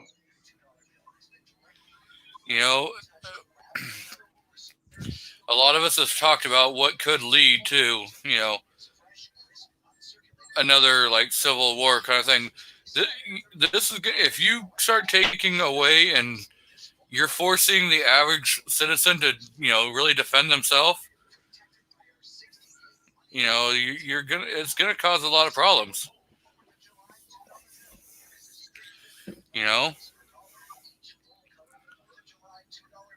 Yeah, they bitch about brutality now and about how this and that. Now they go and get rid of the police and you start having vigilante squads, you're going to have lynchings again. Well, that's what the vigilante committees did. They lynched people. There was no justice. It was whatever they said was justice. You don't want that. It's funny watching the videos of where protesters, they're protesting against the cops, and then somebody comes in and starts trouble, against them, and then they start screaming, "Call the cops!" Yep. Mm-hmm. But yeah, they're the ones standing there with the signs that say "F the police" or, "Kill all cops" or whatever the hell they want to say. Mr. Buck, you were about to say something. What were you gonna say? I forgot. I was going to say something. I forgot what it was now. Oh, yeah, talking about that lynching and all that. I guess we have to get us a hanging tree now. Screw that. We can upgrade that now. Now all you got to do is just, drag them behind your truck. Tie the rope to your bumper and drag them down the road. Like what they did to that one gay guy. I think that was in Montana. Texas. I thought that was in Texas. It may have been Texas. Where they just tied him up and drug him behind the truck. That's what's going to happen. People are going to get tied up and they're going to get drugged behind a vehicle. Well, that's what the whole Boogaloo thing that, everybody thinks it's going to be a second American Revolution. It's going to be a second French Revolution. Yep, exactly. It's going to be absolute chaos where might makes right. It's not going to be any semblance of order. And if it's going to be 100% guerrilla warfare. If anybody doesn't think China and Russia are going to stick their noses in, they got another thing coming too. Yep. Oh yeah. They'll wait for something to start popping off in the United States, and then they're going to, come stick their nose into it. And then you're going to have, the U.S. military stick its nose into it. And it's going to be some horrific, kick off World War III.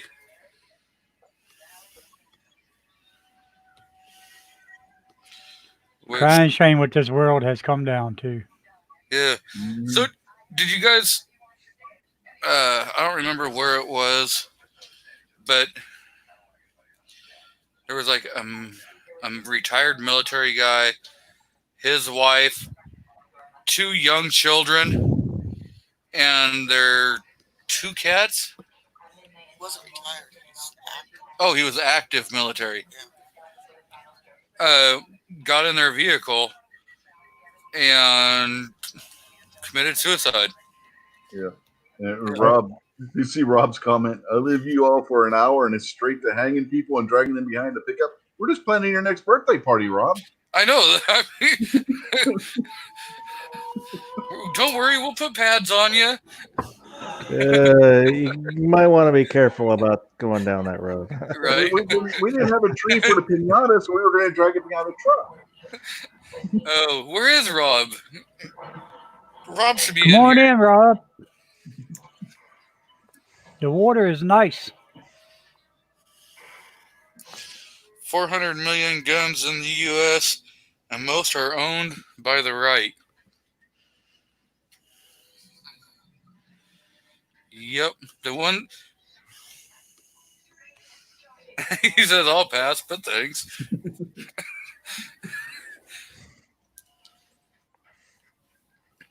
So, did anyone else check out Rob's new video where he was shooting his DIY target stands with his 9mm? No, I haven't seen it yet. Yeah, he just put that out, and earlier, and I was watching it. The only thing I could think of to help him keep the targets on was like curling the end so that it kind of has more of a hardcore loop, so that when he feeds it on, it can't just jump right off. It would have to kind of really spin around back. It would be a little harder. Maybe I can.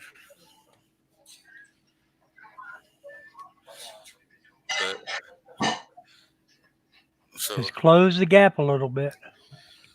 well, I haven't watched it yet. I just got home. yeah. I'm trying to.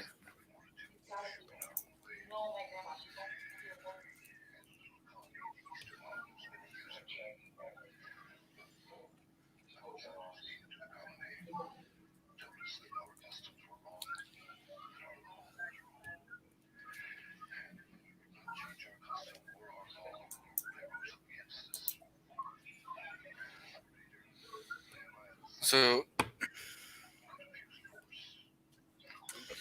let's see if I can.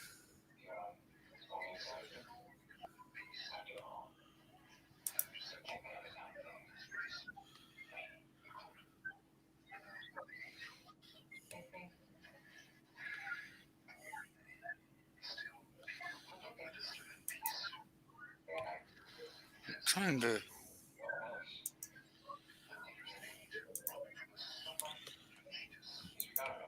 Whatever you trying ain't working. So his kind of has that little hook here.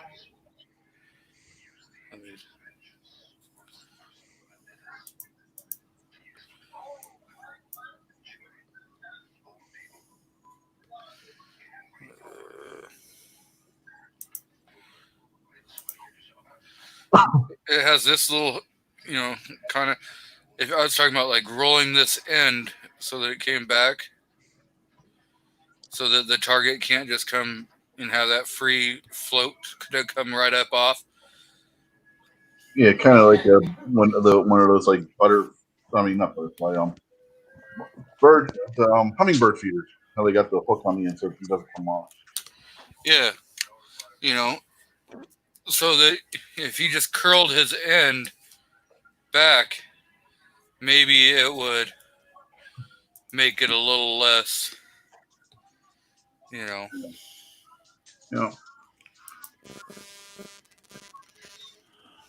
Well, the shepherd hooks I got are bent in the front. The ones I got from Walmart. Yeah. Yeah. That one was an actual Champion Targets shepherd's hook. And Yeah. so it has two legs that come down besides your. Mine weren't too good after that one leg broke off. But yeah, this one has two. If you look, I'll go back to it. Well, the AR didn't help it none neither.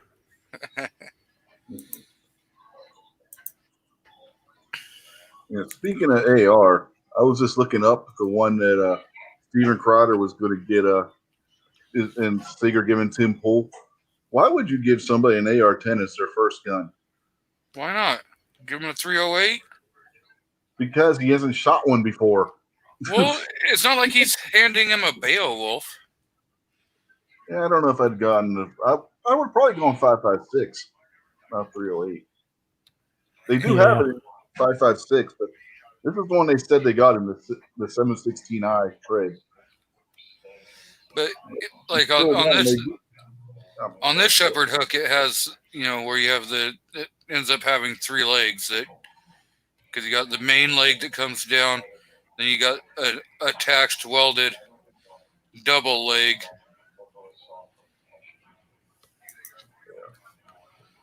This one just seems like a better option for a first shooter, a first time gun owner. Yeah. Yeah, that one. And of course, they got to wait to send it to him because they got to New Jersey-ize it. But he keeps saying he's getting the hell out of New Jersey. He's had enough of New Jersey too. Tim Pool's going to be out there by November. Vote Trump, vote Trump. You can be out there with MAGA hat and MAGA sweater shirt. So we've been joined by the New York Outcast, Mr. Rob D, along with Mr. Defense Dad has jumped in the crowd. What's going on, people? Not much, Got those random topics jumping off. Oh yeah, trying to beat on everybody today, huh? Why not? I mean, we start out talking about one thing and move on to SIGs and reloading, and somehow we end up dragging people behind trucks. you just happen to show up at the time we start talking about that. I've been listening, so it's been decent. So it hasn't been that bad, Not a whole bunch of Glock brainwashing, but no. How'd the mowing of the yard go? Pretty good. So I did 6 in that time period. Wow. Technically 6 yards, so New York yards. So hey, they're not that big. Yeah, that's what, 3 feet per yard? It's probably like 40 by, I don't know, 40 by 50, something like that. So those are the bigger ones, and some of them are just little 10 by 6 blocks. So Mr. Wield has the 50 Beowulf. And my wife has a 450 Bushmaster, but that's a bolt action. That 50 Beowulf is probably pretty fun to be out there shooting. It's probably not very cheap. No, it's not going to be cheap to shoot. It's not cheap to shoot 450 Bushmaster either. That's why she got the bullpen instead of a semi-auto. Yeah, but don't tell me that, because I want one. That 450. You can get into reloading and cut your costs down.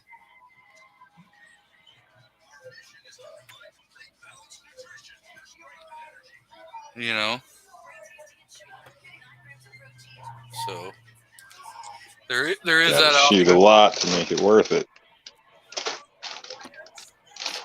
Don't let them fool you. Reloading's not free. Around. Well, nothing's free. Nothing in this world is free.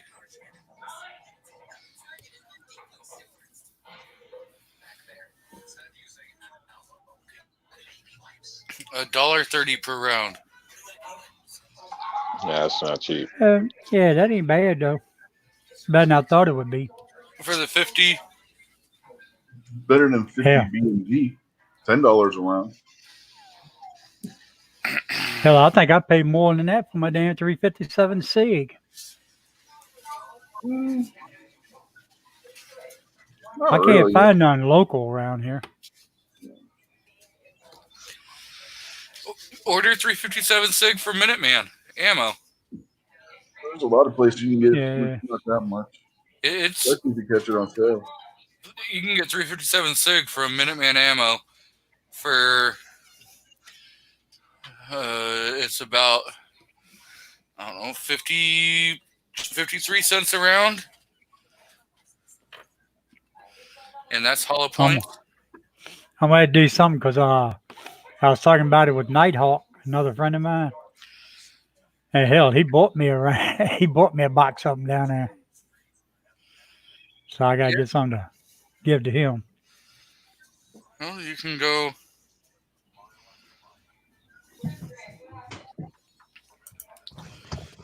Let me. I got to get the wife's car going first, though, I guess. Here's some Minuteman ammo. 140 grain at 1,400 feet per second. You get some 125 traveling Oh, 1,600 no. feet per second. Oh, that's Magnum. Oh, We need 357 SIG. I I, got I, plenty of that. I had plenty. there we go. I'm not having a good night. Can we start this show over again? It's your show. SG Ammo right now, they have 20 round boxes of the Spear Gold Dot 357 SIG on sale for $15 a box. If you Ooh, buy that 10 ain't plus bad. boxes, $13.95. It's 75 cents a round. Yeah, I got to hurry and get the wife's car done. Or get her a new one.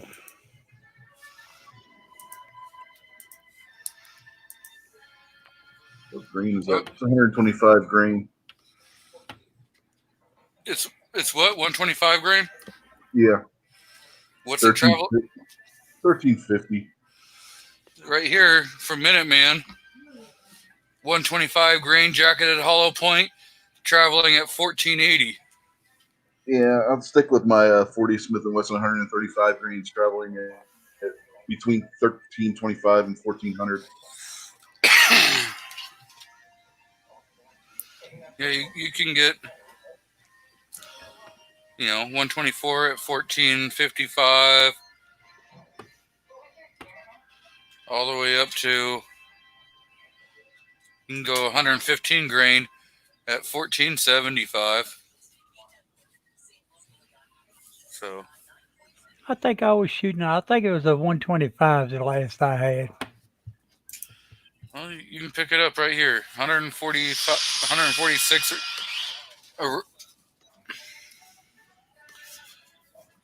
So let's figure out what the round cost would be.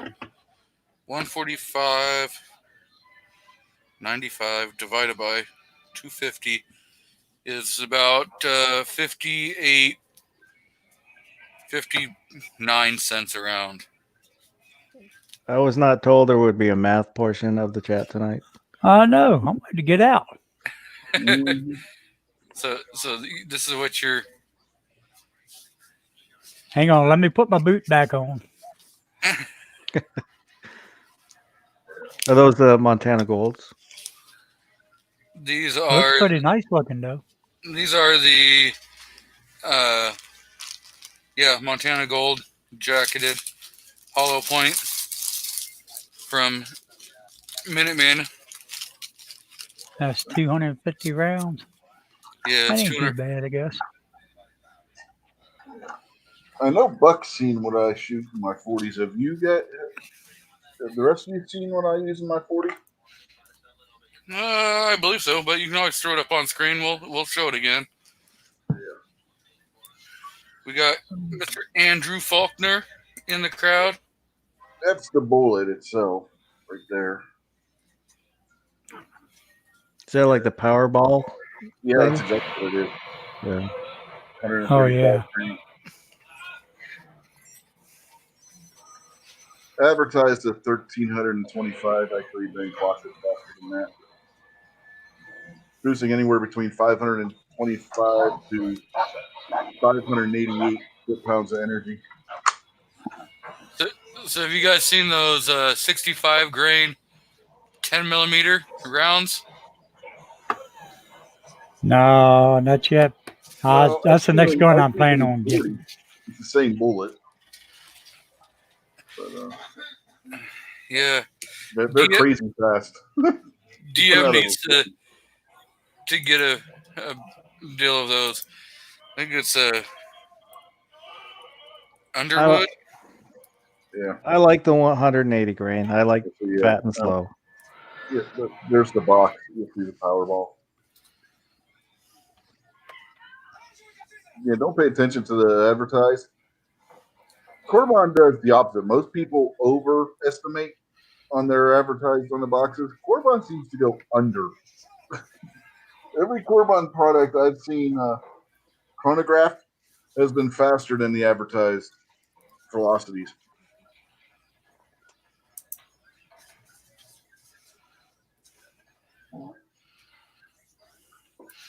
Yeah, that 65 Extreme Defender is going 1,400 feet per second.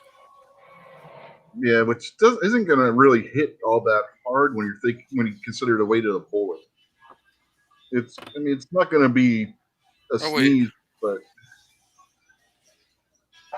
Any of you guys get out shooting this weekend? Got plan to? I'm gonna go tomorrow. I gotta go to work.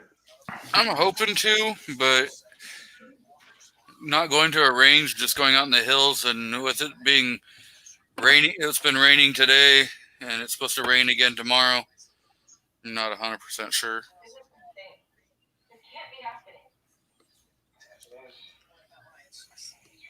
It was damn near 100 today. It was like 96. Our weather's been so freaky around here lately. I don't know if DM's getting that same kind of freaky weather. I don't know, it was warm a couple days ago and then back down and probably mid 60s today with the rain.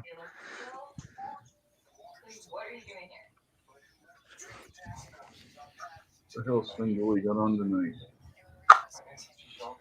But yeah, Hopefully you guys make it out. Couple that are going.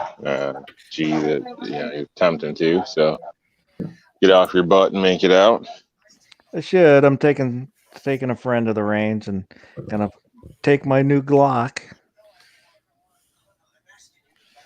Oh boy, could have left that part out. You sounded so excited there, Rob.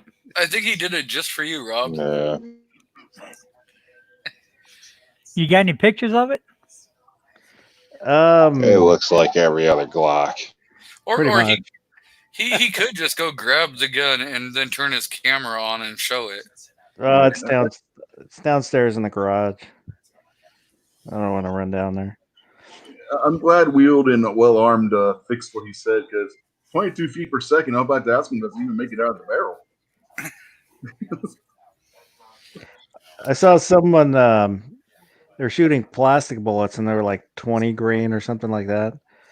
They're shooting them at ballistics gel and it just bounced off the gel. Wow. That's not good. I heard a lot of that fragmentation stuff doesn't really pan out too well. From what I hear, good for practice. But after speaking to what's his name, the gun doc, I guess, trauma doctor, just got into YouTube not long ago. Recommend checking his channel out. He talks about treating things and different things. But Neil say, I don't know if he's got any videos yet or not, but he's joined Dangerous Freedoms chat now and then. So, but basically, he talked quite a bit about those frangibles and those ones that look like a Phillips screwdriver head. I can't think of the brand. Underwood Extreme Penetrators or the Extreme Defenders? Something like that. Yeah, how he said it. It's got like the pedals. He said they had a guy roll in where his buddy was putting the gun back, in a shoulder holster and shot the driver in the car with that. And basically, the pedals didn't end up doing much at all. Like a normal FMJ probably would have been a pretty bad gut shot, and this That wasn't the Underwood then. If it formed pedals. Well, I guess like 3 or 4 different pieces or something. It broke apart. I don't know. So I can't remember exactly, so I don't want to say. But basically, he's stating from what he's seen, that doesn't really affect much. So they tend to break up, be smaller, have less mass, and follow the flow of muscle in the body, which doesn't really do a lot of damage. That sounds like the RIP ammo. Yeah, that's what I think it was. Rip rounds. So those basically, be careful what you're paying for. You know what I mean? You think you're getting a premium, and really you might be getting kind of ripped off. So yeah, don't buy whatever you do. Don't buy that RIP ammo. It is absolute garbage. Yep. You want a good copper bullet. Get the Underwood that's using the Lehigh Defense ones that look like a Phillips head screwdriver. Yeah, those are. I think that's the Underwood Extreme Penetrator or Extreme Defender. Yep. One of those. Those they from the ballistic that I've seen. I've never actually played with them or anything to see how well they are. Yeah, do you ever see what they look like after Paul Harrell shoots his meat target with them? They look like you could reload them. After going through the meat target, they look like they could be reloaded. Well, those things do not conform, but they do a hell of a lot of damage. Alaskan Ballistics did one where he shot him, and he had accidentally left his ballistics gel out, and it froze solid when he shot it with the Extreme Defender or Extreme Penetrator. So that was pretty funny episode. What were you going to say, Mr. Rob D? I lost it. I was in conversation with my lady as well, so I had something, but then I got sidetracked with her. So was that your woman in the video today? Yeah, that's my lady. If you reload, you can get the bullets that Underwood uses from Lehigh Defense and load them yourself too. She's not happy about the video. So it's not like you even showed her face. I know, but she's mad about the shoes because she just ordered new shoes and she was wearing these sneakers. And we went out. I was like, well, I want to go out and test those targets. And she was like, damn it. And grabbed a basically old pair of shoes to wear out there. And then she didn't realize I was going to have her on camera. And she was like, oh, Jesus, what the, she wasn't too thrilled, but lady stuff. I was like, well, if it's a big deal, I'll just take it out. But she ended up siding with it. So I was like, I can put a disclaimer in that you had nicer shoes in the truck if you want, but if it's that big of a deal. So she's like, you don't know women. Women are critical. I'm like, well, according to YouTube, like 0 women watch my channel. Not even you, apparently. So don't worry about it. Well, the thing is, unless they're gun bunnies, are they going to be worrying about what kind of shoes? I mean, we're not saying, get out there and wear, stilettos. No, I think it's the matching or something. The other ones were sneakers as well, but they went with her outfit, according to her, better. I don't know. I didn't even notice that what she had on her feet. I was paying attention. So now I made it an issue. Yeah, now I'm going to have to go back and watch it. I get yelled at now. Yep, I think I might. Well, I ain't seen it yet. Now I'm gonna pay attention. I know, right? Like none of us guys would have ever even noticed. You had to go and bring attention to it. Well, dang it. So there is Mr. Foss's new Gen 4. Look at that, Rob. It's got 15 rounds of awesomeness. Yeah, Rob's going to be running to the bathroom here in a couple of minutes. You can almost see that serial number.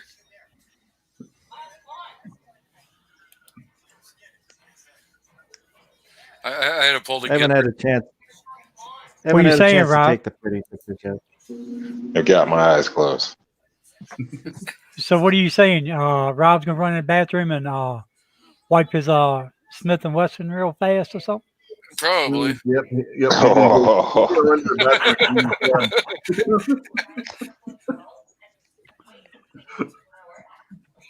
You guys are crossing the line now. That's no good, man. I thought we were cool, but all right.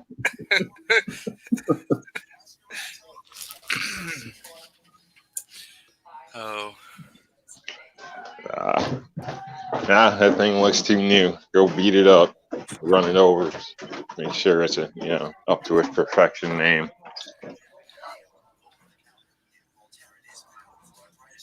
Spray paint it a little bit. So you haven't shot that yet, boss? No, not yet. I'm hopefully tomorrow. I was gonna go today, but then I got my friend convinced him to go with me tomorrow. So he's never shot a pistol before. you gonna do another video? Yep. So you're gonna have him shoot the Glock as his first pistol. This is hard. Right out the bat, No. start off with a 10 millimeter. No warm up. So the brainwashing continues. I get it. Hey, Mhm. I turned Foss into buying a Glock, so no.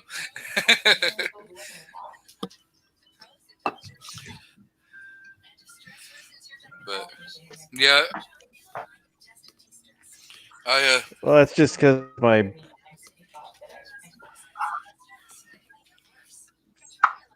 yeah. You were saying, Mr. Foss? I was saying the only reason I have it is because my witness is broken. Yeah, you had to get another 10 miller. But I was actually, when I went to the gun shop, I was going to buy the Kalashnikov KS-12, but somebody had already bought it. So then I was going to order a Rossi lever gun, and got looking at the Glock and went with the Glock.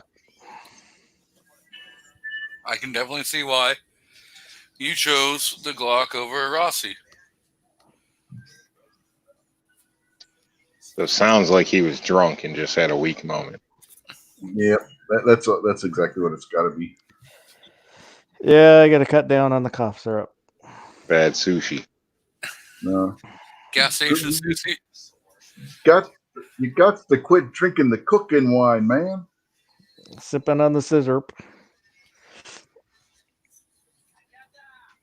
You ain't Justin Wilson. A little bit for the chicken and a little bit for you don't work.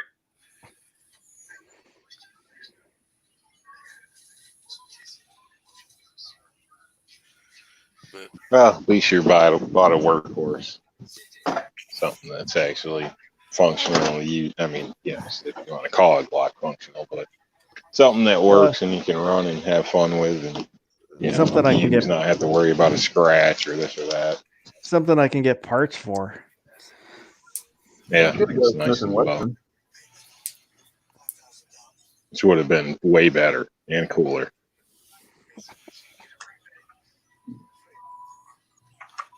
Get yourself a nice NMP. Paid Well, if $100. If they would have had one of the, what was it, 1006 CHPs, I would have bought that instead. Oh, the 4006? It's a 4006. No, the 10 millimeter. They didn't make a 10 millimeter in a CHP gun. I've seen them for sale. I don't know if they're converted, but there are some out there. Huh. Yeah, CHP guns. Look it up.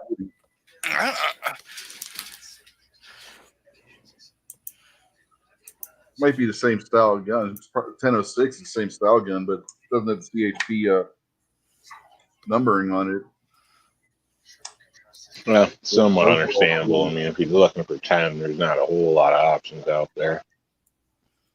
Yeah. And Glock's probably the most affordable route to get into 10 millimeter.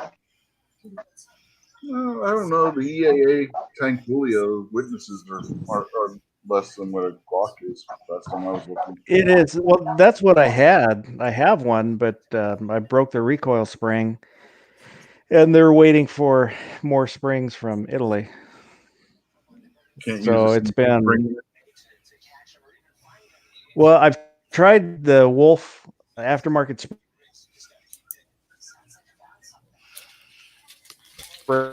springs, and it compressed them. This is by like a quarter inch.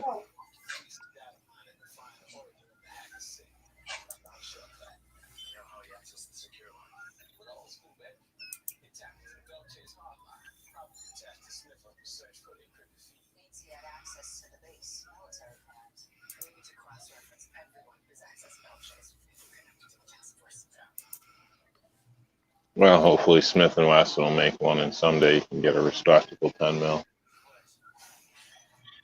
Well, you can get a Smith and Wesson 610.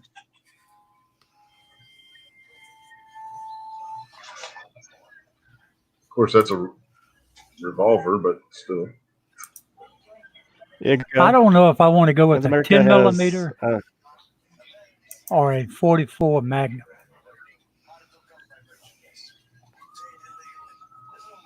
Yeah, I was looking at some of those too.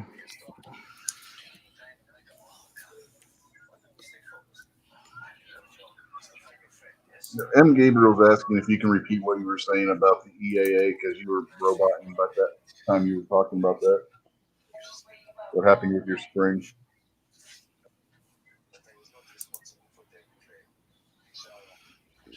Wolf aftermarket springs.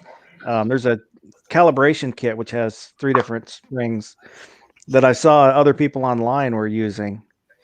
It's like 18 pound, I think 16 pound, 18 pound, 20 pound, or 18 to 22, something like that. And it put them in, ran great for a couple mags, and then started having feeding issues.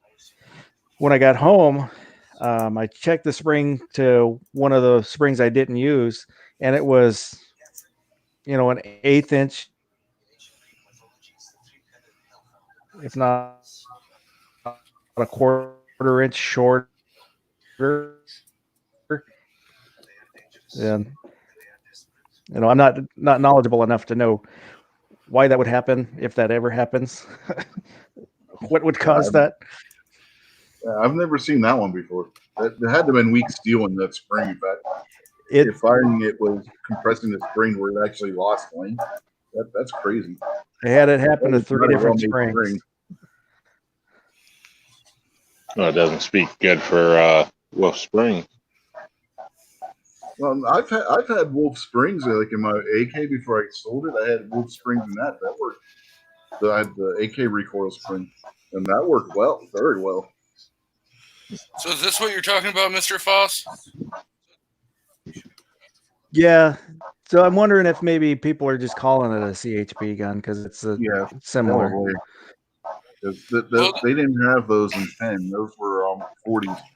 It says right here that it's a limited edition. There's only 650 of them. No box or instructions. So it is a California Highway Patrol limited edition. Yeah, I don't know about that. Yeah, they're kind of spendy. Yeah, 600 of them. Good luck finding that. 650. I don't know if I'm high in that, to be honest.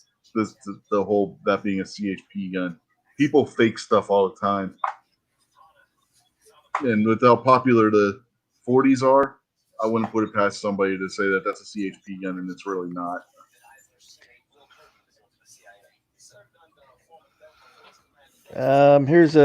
It might be a commemorative edition. So it wasn't a CHP, it's commemorating CHP guns. That's a possibility too. There's on Glock Talk. Yeah. It says commemorative. Yeah, because I know the CHP guns, they weren't in 10, those were only in 40.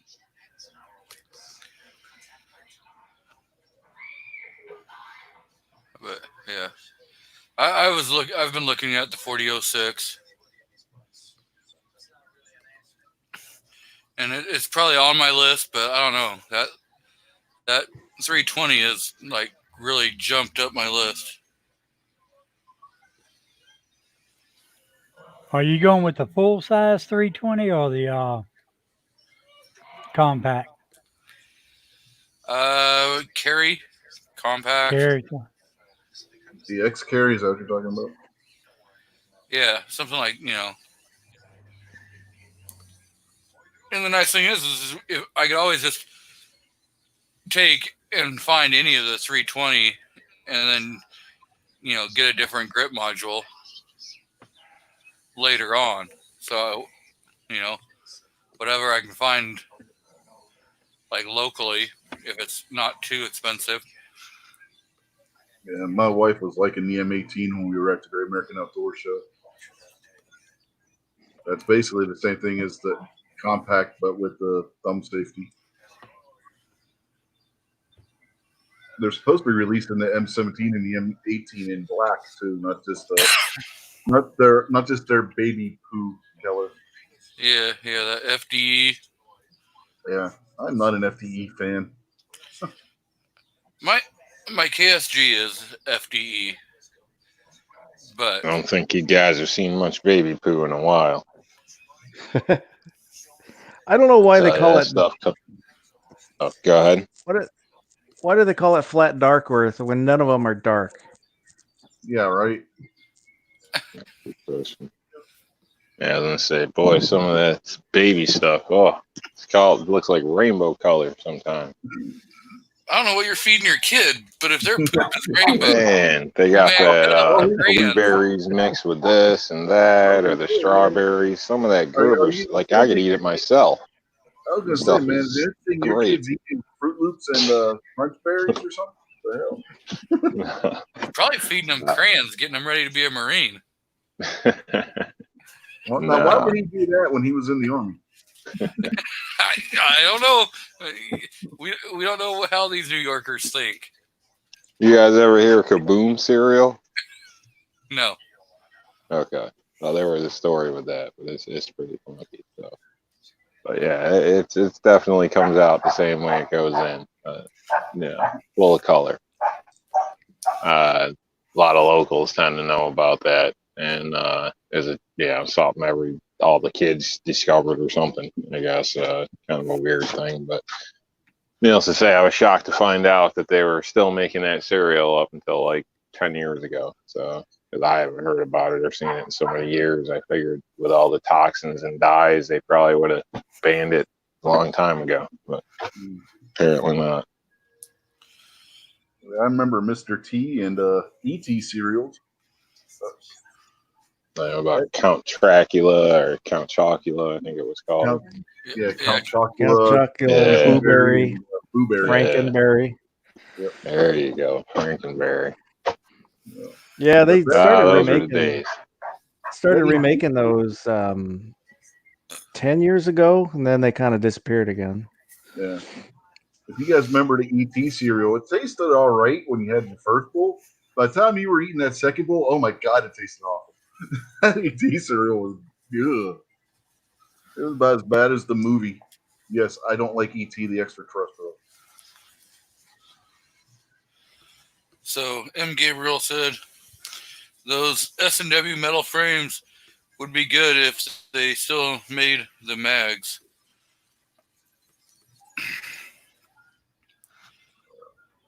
Yeah, the Mr. T cereal, that tasted kind of like Fruity Pebbles. That wasn't too bad.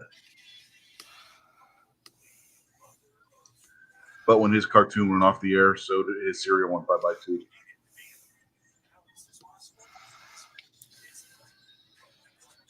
I'm not a big cereal person.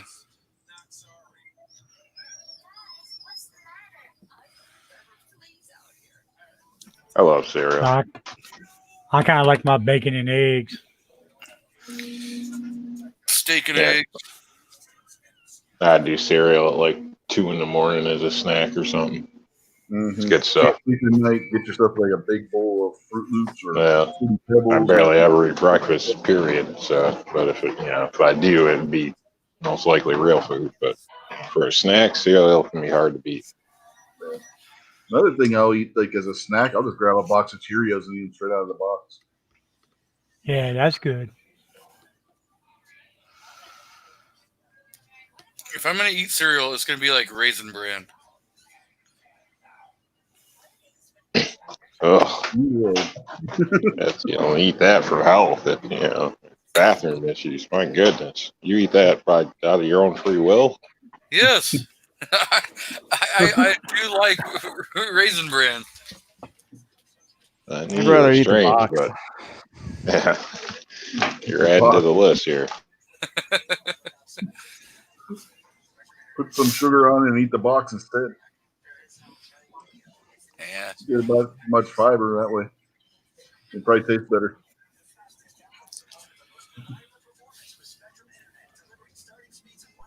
Yeah, it's a bad day when you go to the cabinet and all there is Raisin Bran. My goodness. Yeah.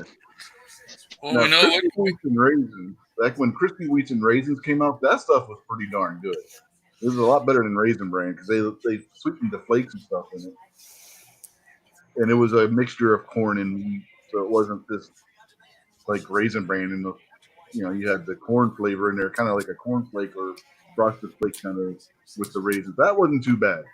Yeah, But I remember that. That was good. Kellogg's Raisin Bran, no thanks. So how many of you picked the cereal out and were pissed when the fruit wasn't in it?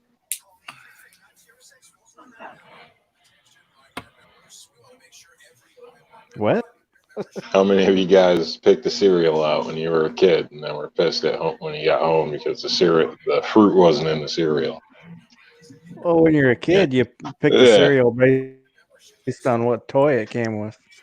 Yeah. Well, a lot of times Back when I they picked put the one because toy, of the fruit, thinking it was, it was always more money. And then you get home and there's no fruit in it. It's like, what the heck? Like, So did you ever have a banana nut crunch? They Postmates Yep. it. That stuff Yep. tastes just like banana bread. Stuff is yeah, good. it's not bad. They got that almond one too. Those are pretty good. Special K has that berry one, the strawberry, where you got the dehydrated strawberries in it. That's not too bad. Yeah, but Special K itself tastes a little funny in my opinion. Yeah. It's one of them ones. The first bowl's okay. The second, you're like, ugh. Mm-hmm. I mean, some of That's those what I get. strawberries are right strong. I'll get a craving for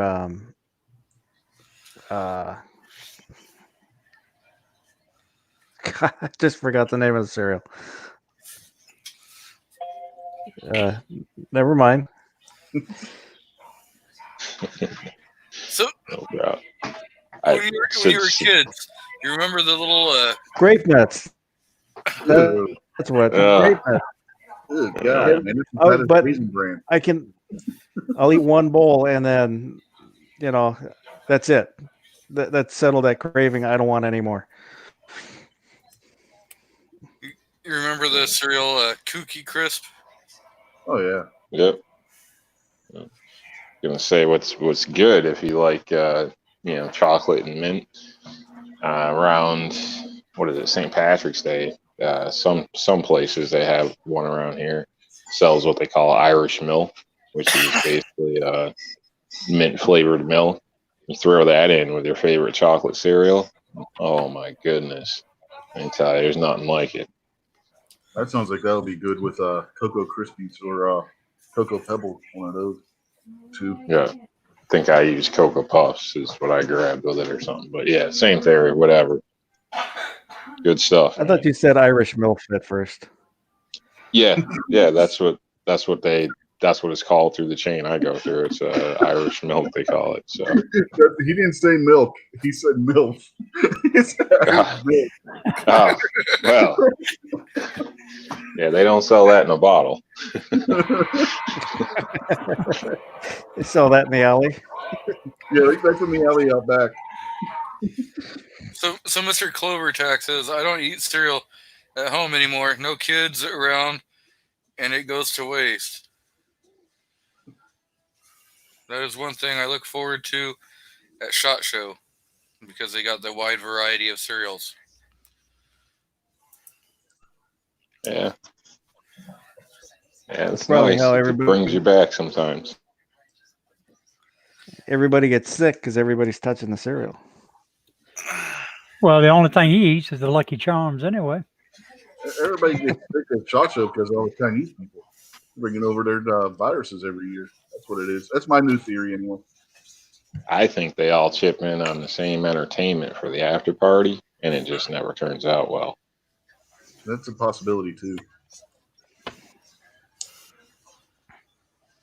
You know, they don't get any sleep. They're going to all these parties, and they got to be up at 5 o'clock in the morning.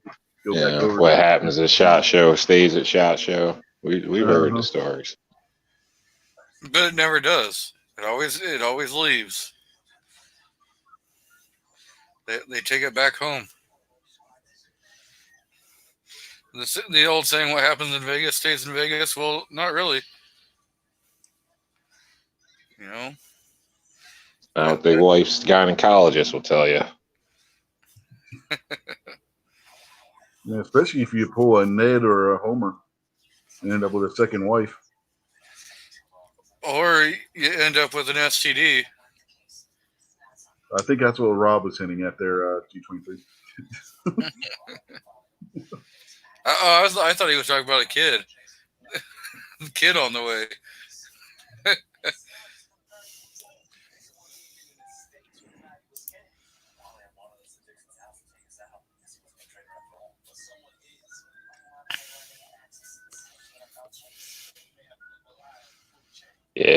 Yeah, Clover's got a point. It's a lot of hustle and bustle too, and a lot of people aren't used to that. So the late nights and the moving around and being around all the people, and it probably does pay a toll on people. Mentally wears you out too. So I can assume. So I haven't been to SHOT Show, but things like that. A lot of times, mental tiredness will get you more than physical. So. Mm-hmm.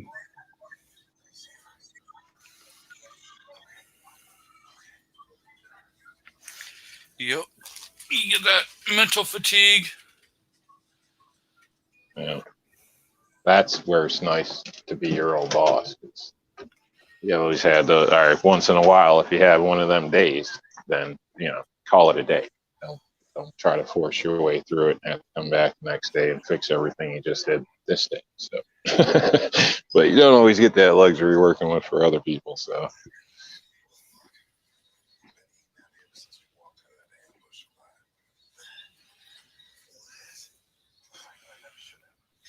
I had days when I worked for a crew, 9 to 5, which was never 9 to 5, but then ran around for sales in the evenings when people got home. And there were some days I just wouldn't go. Yeah, like no, have to reschedule things, because if you're just mentally not in that space, there's no point even going. You're doing yourself a disfavor, yourself and the company. So I really feel for those people that earn a living selling every day. Like, that's got to be rough. To always hit that on switch.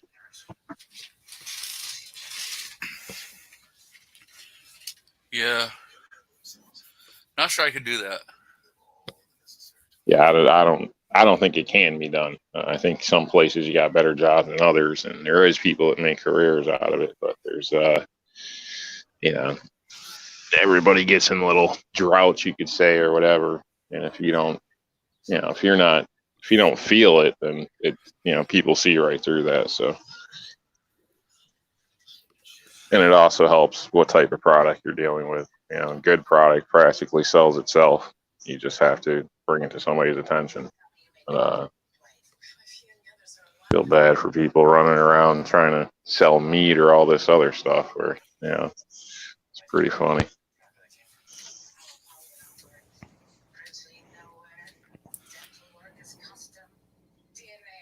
The car salesmen, they're always looking for new people, and they never seem to last, and they're lucky to sell like 2 cars a month. And you got to be there for so long to get commission, or get a rate plus commission. So everybody, sounds great. You can make all this, and then the next thing you know, they're looking for a different job because they can't pay their bills after buying all these new clothes and trying to be somebody they're not. Yep.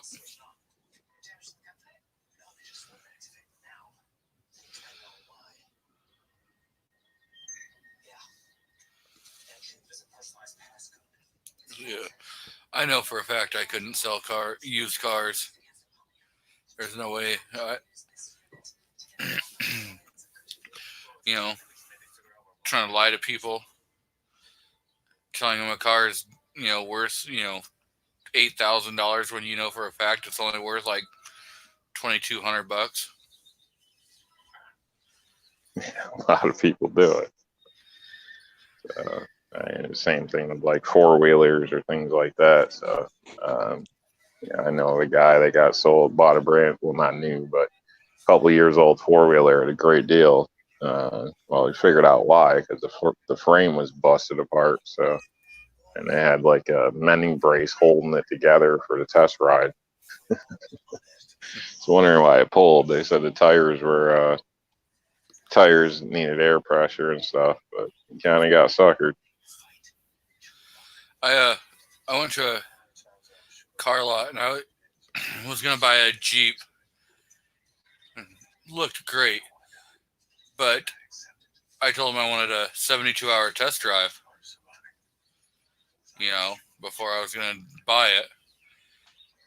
They kind of hummed and hawed, but they ended up agreeing to it. And within 24 hours, I took it back to him. I'm like, oh, hell no. There's no way in hell I'm going to buy this. It's got a cracked subframe. And they're like, we have a contract. You're going to buy this. And I was like, fine, give me the keys back. I'm going to take it over to the DOT and have them do an inspection. And they decided that they didn't want to argue the point anymore. And they were like, yeah, okay. And I turn around, they put it right back up for sale. Like, I know for a fact you guys know that frame is cracked because I just got done telling you. I'm making a big ass deal about it in your dealership. Defense Dad says, I'm in sales, man. I hear you. A lot of times you come home and you just don't want to deal with anybody after work.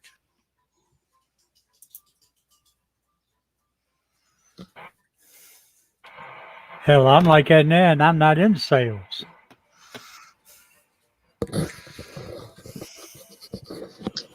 Yeah, it can be rough. So I'm glad that's not the only thing I do. So technically, I really don't sell much at all. The work I've done, most everything pretty much comes in on referrals. So show up, be polite, take their order, and work out paperwork. They accept, and we move forward, and it's pretty much how it goes. So when I did, I never tried. Everybody hates a salesman, it seems. So it seemed like the best way to do it is just try to be a regular guy, and then they tend to like you and trust you. So that's.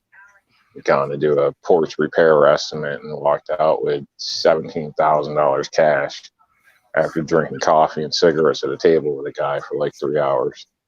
But and he hated the company I was for at the time, but the guy trusted me, so he wanted to make the deal, and ended up coming back, and it totaled out I think 21 grand for the job that we did there. But a lot of it depends on the individual. If you guys can make that bond or connection, if they trust you.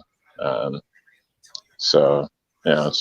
hate it when people do it and just intentionally screw people over, like you were stating, G, in a sense. So, that's pretty crappy. But if you can stand by it, man, you'll have customers forever. So, like good and bad and all things. So.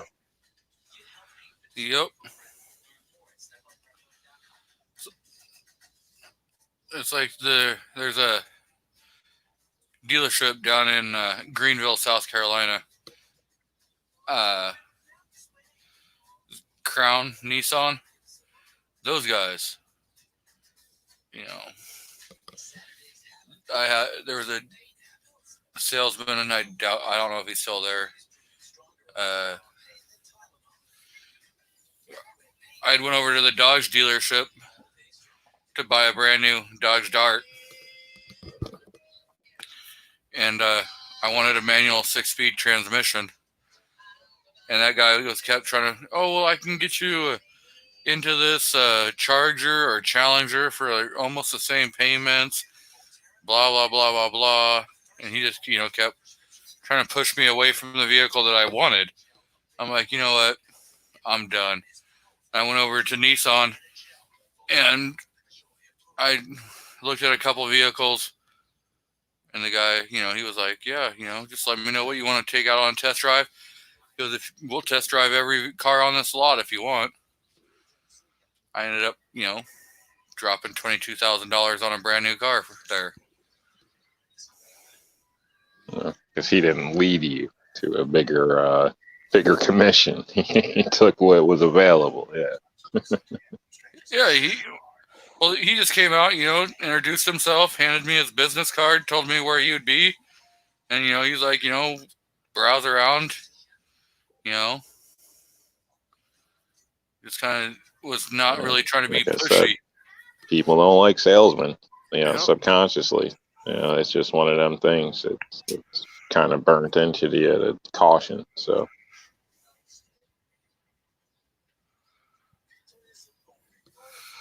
Yeah. Yeah.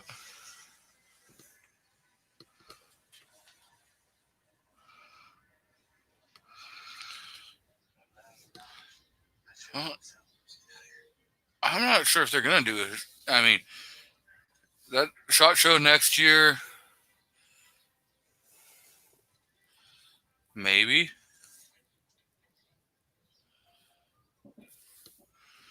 But that's still 6 months away. Yeah, but you know how the virus goes.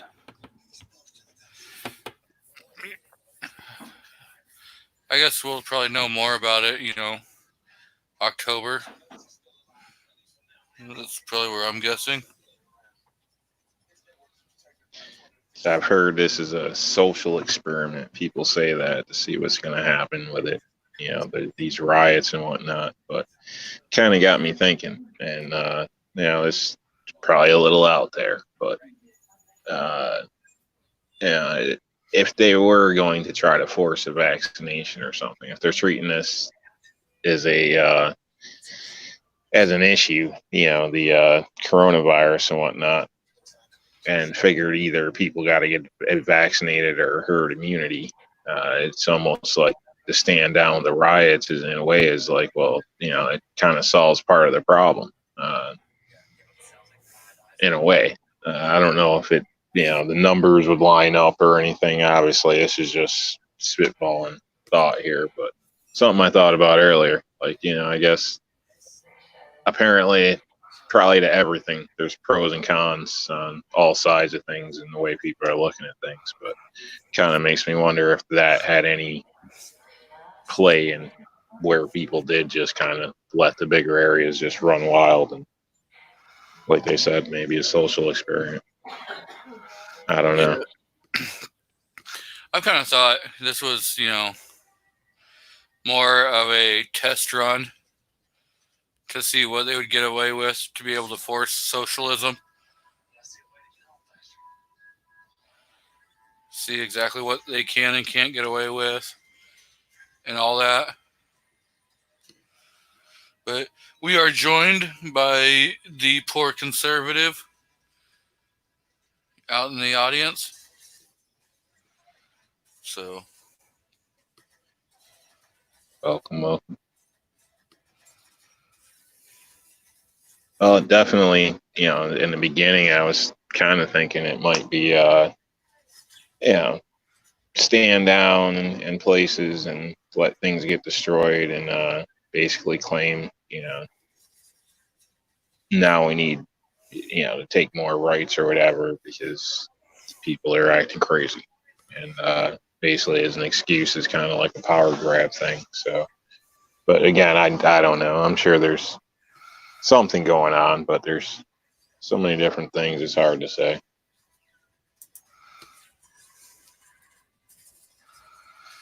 yep. Throwing the link back out there if we want to get a sixth person in here. So, But yeah, who knows, how all of this is going to work out. But you can see there are rifts in certain areas where they're wanting to go more, pro anti 2A, and then other areas that are saying, "Oh hell no, we're doubling down on going pro 2A." You had the Seems pro 2A is really the only logical way, in my opinion. You can't erase firearms, but you can encourage legal people to be armed. Obviously, a police officer can't be at everybody's door, parked outside to protect you. So kind of falls to you in some sense. If you're a single individual and type person that can never hurt a fly, then that's your choice. But if you have children or people that depend on you, I think that's kind of a selfish way to look at it. That you'd rather not get involved and want to depend on a third party to protect the people you care about. Hopefully it's something that never comes up. But would you rather live through watching something horrible happen, or not live through? You know what I mean? To me, it's crazy. Yep. Seems like people should. Not everybody's going to want to, but people should have more protections, especially in something like with a riot and things like that as well. That's a bad time to be messing around by somebody's home, things like that. Not good. People should have a little more protections on, I don't know. I'd like to see more encouragement from the district attorneys and sheriffs claiming, people have the right to defend themselves and property, if they're in it and whatnot, whatever the case. But basically be a little more supportive towards the public stopping these issues. And then, go ahead. Yeah, like what you were saying on there, over here in Coos Bay, the sheriff's department, they were getting, like, I guess, threats that they were going to be busing Antifa people in to, do riots and stuff in Coos Bay, Coos County. And during one of the meetings that they were holding, and a bunch of, like, 3%ers and other people showed up and rung the entire sheriff's department armed, and the sheriff came out and said, "Hey, it was good to look out every single window and everything and know that we were completely covered and protected."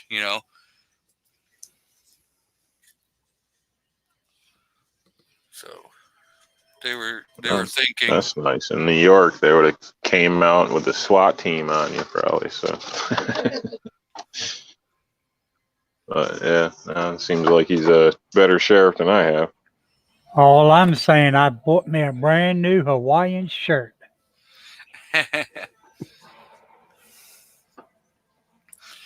Yeah. I noticed, what was it, yesterday on Gear Websites chat, they were trying to bring up the Boogaloo conversation, and mention Boogaloo quite a bit in their show. I think they were just making kind of a joke about it.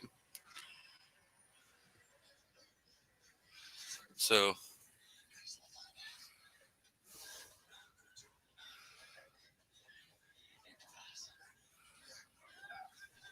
I think it's hard to say which way things could go. Yeah, nobody thought we'd be here a few months ago, but yet we are. So it's tricky to say. But with all the negative press going around, I'm sure that's not helping things amongst the public. So.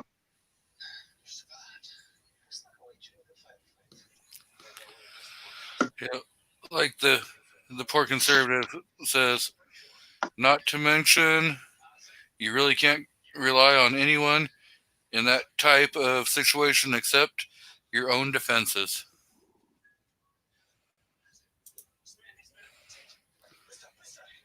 Yeah, that's what you got until the police show up, if you were able to even call. Yeah, that's what you're left with is what you can do. Yep. Don't count on the good nature of the public to help you, because we all know they'll just sit there and video and stay in the back. So, well, some poor woman gets beat half to death on the street. Exactly. Or a retired police officer who gets shot and killed by a rioter. Yeah. So, Or three officers who got, one got stabbed in the throat and Mm-hmm. two more got shot with one of the police officer's own guns by a guy who, was just walking up saying, with his hands in the air saying, "I can't breathe, can't breathe." just being armed doesn't mean there's any guarantee, but at least you have a better chance. Some people make that argument, or even being armed isn't a guarantee, but at least you got a chance. If you're perceptive, then I think you're a lot better off than not being armed in a lot of these situations. Yep. 9 out of 10 times, the first line of defense is yourself.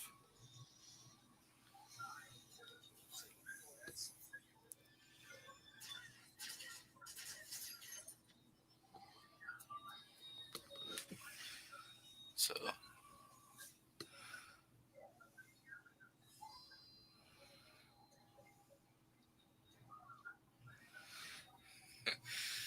yeah, I would love to go check out SHOT Show. That'd be pretty fun. Yeah, it ain't but like about maybe 5 hours from my house, maybe. SHOT Show in Vegas? Oh no, I'm talking about Tulsa. Oh, you're talking about Wanamaker. Yeah. Yeah. I heard that the one in, I think, November is possibly still going to be going on.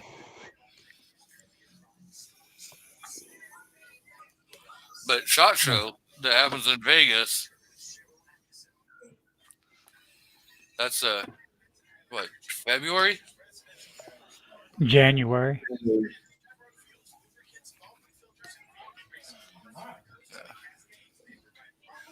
That one. Probably, I'm gonna say it's 9 out of 10. And it's probably gonna happen.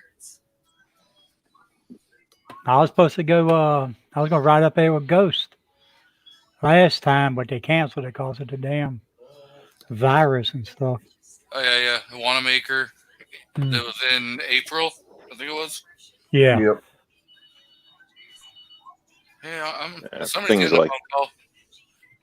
things like that are close. I don't mind going to them, but I can't justify driving or going halfway across the country to go to a show. I'm most likely not going to buy anything at anyway, just to get some video or something. You drove down to the Great American Outdoor Show. That was just in Harrisburg. Yeah, something like that I probably do, but I don't shop like a lot of you guys shop, so to me it's just going to look around anyway. So I've worked a couple shows for like tone building and things like that. Spent enough time in those places that I've had my fair share. Unless I'm shopping, I really don't see much point in it, but definitely need to see things and check stuff out. But it seems like a lot of late work for window shopping I can't afford in most cases. Yeah, SHOT Show is more of just an industry, putting it out for everybody else. I want to go. Hopefully next year they'll have it. I know this year it was canceled which was TriggerCon up in Washington. Yeah, I'm just glad the Great American Outdoor Show was in February. I had to go up to that one. Me and my wife drove up there for 3 days. Is the NRA going to do anything this year, or anybody heard anything? The NRA show itself, no, that was canceled. They'll be asking for money like usual. I know the SAF is going to have their show September, October down in Florida.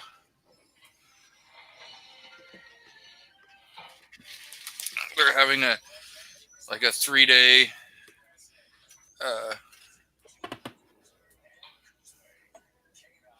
event with a bunch of speakers and stuff like that. I've heard the NRA's canceled a lot of things basically due to, I guess COVID, but a lot of people say funding as well. So I don't know. Hopefully they, start being a little better with their funding and stuff. They can't be completely kind of revamped. So I think it's kind of strange that people's votes don't really mean much and things like that. I'm not really a fan of that, but. So, New York, this is one of those things that happened in your neck of the woods. It wasn't me. Sure it wasn't.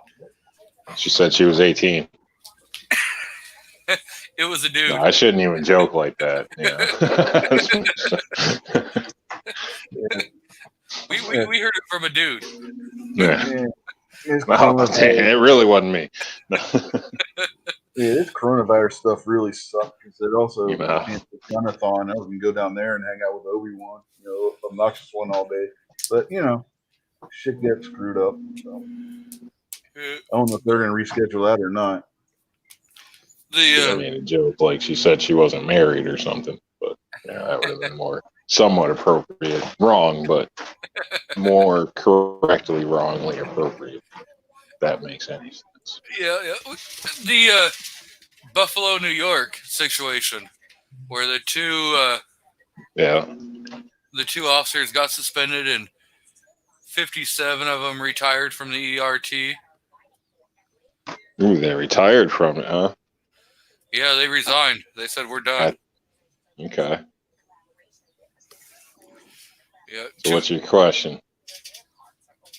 So, what's your kind of thoughts on that situation? Because I guess that guy was really well known. The elderly guy was really well known of being an agitator. And he was known for, trying to start stuff with law enforcement. All right. Well, I don't know. From what I seen on the video, it did look like the old guy touched the wrist of the officer on the right. Now, I personally don't call that assault or see that as a threat. I don't think what the officer did was wise by pushing him. Granted, most people wouldn't stumble back like that, fall and crack their head open, but once you take a physical act on somebody, you're kind of responsible in their position. So, I don't see a reason to get physical with a guy, especially if he's a known agitator. You already have a heads up on the guy, so it's not like he tries to stab you every time he gets in an argument.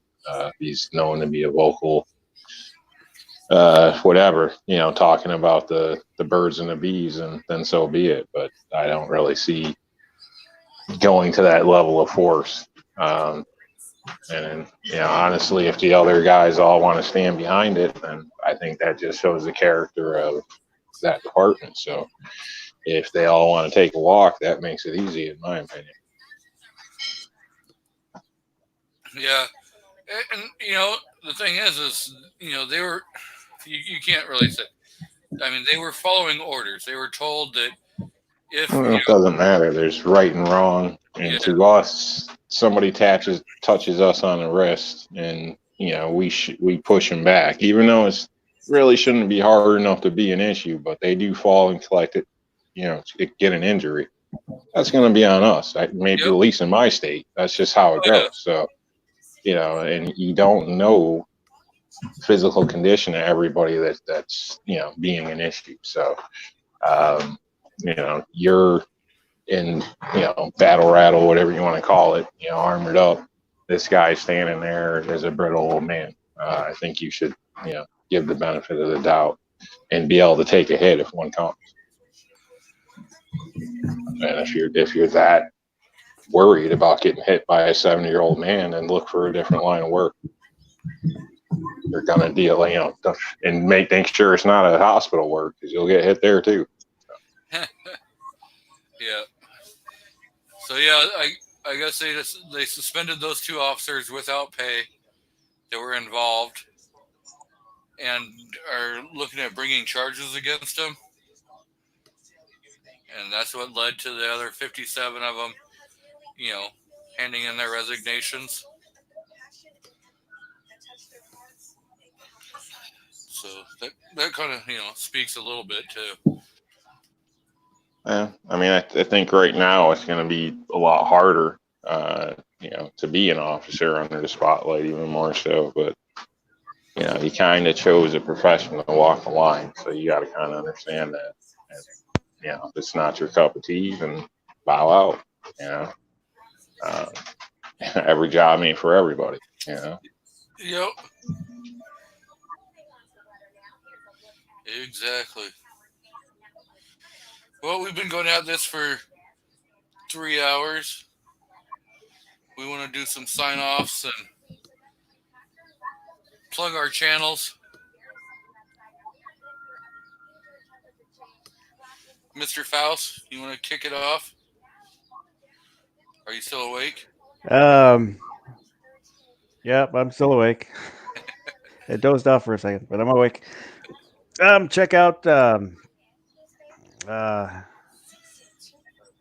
shit. Kingpin. Thank you. Check out Kingpin's channel because he refuses to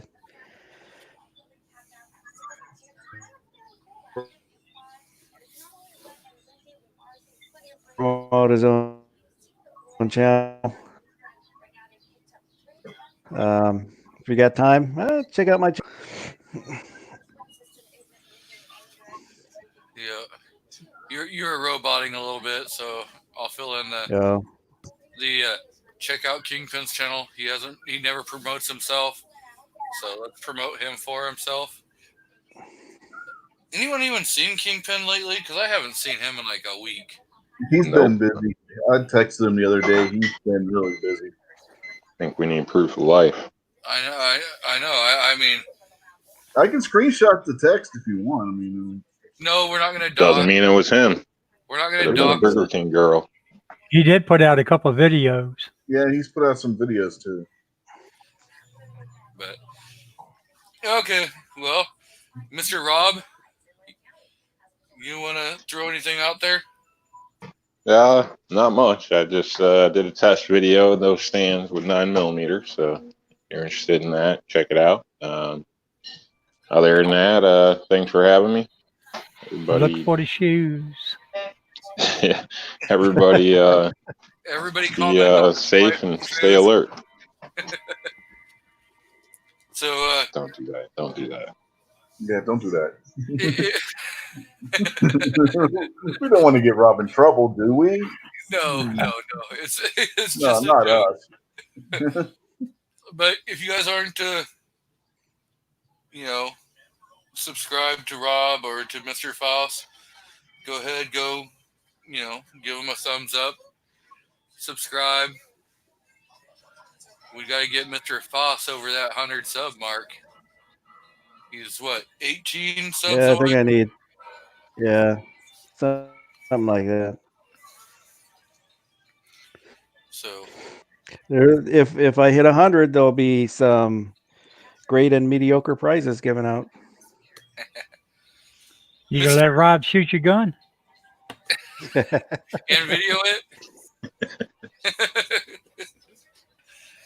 Okay, so Mr. Rich White, What do we got going on? Yeah, we get This Weekend Loaded tomorrow night between 8 and 9 p.m. Eastern. Some point in that time frame be the start time. And I think it will probably maybe talk about the second part, or actually third part of the Wild West Guns thing. We kind of got off on a tangent about other aspects of Wild West Guns last week. And didn't get around to the rifles part, which, but hopefully we'll get to that this week. And who knows, maybe something else will come up and we'll talk about that too. So that'll be over on the Unlimited Media channel. So go over there and check that out tomorrow night. Thank you for showing up, Mr. Riggs. Mr. Gun Loving Grandpa, what do you got going on? Work. I ain't got much going on. Thanks for the invite and everything. I had a great time as always. You're so welcome. Thanks for coming on and discussing the SIGs. Anytime. And thank you guys for coming on and being great panelists and helping out. And yeah, give everyone a check out, like and subscribe their pages. You know, we all try to work hard. The Poor Conservative has a great channel. Mr. SS Pond, he's out there helping everybody's channel. He's great for Travis P11. So give him a look. Uh, Gun-toting pacifist, patriot in the dark, wheeled and well armed, Warsaw Patriot. They all put out some great content. So definitely, check them out. And thank you all again for showing up and putting up with me for a little over 3 hours. Have a great evening, and remember, keep one in the chamber.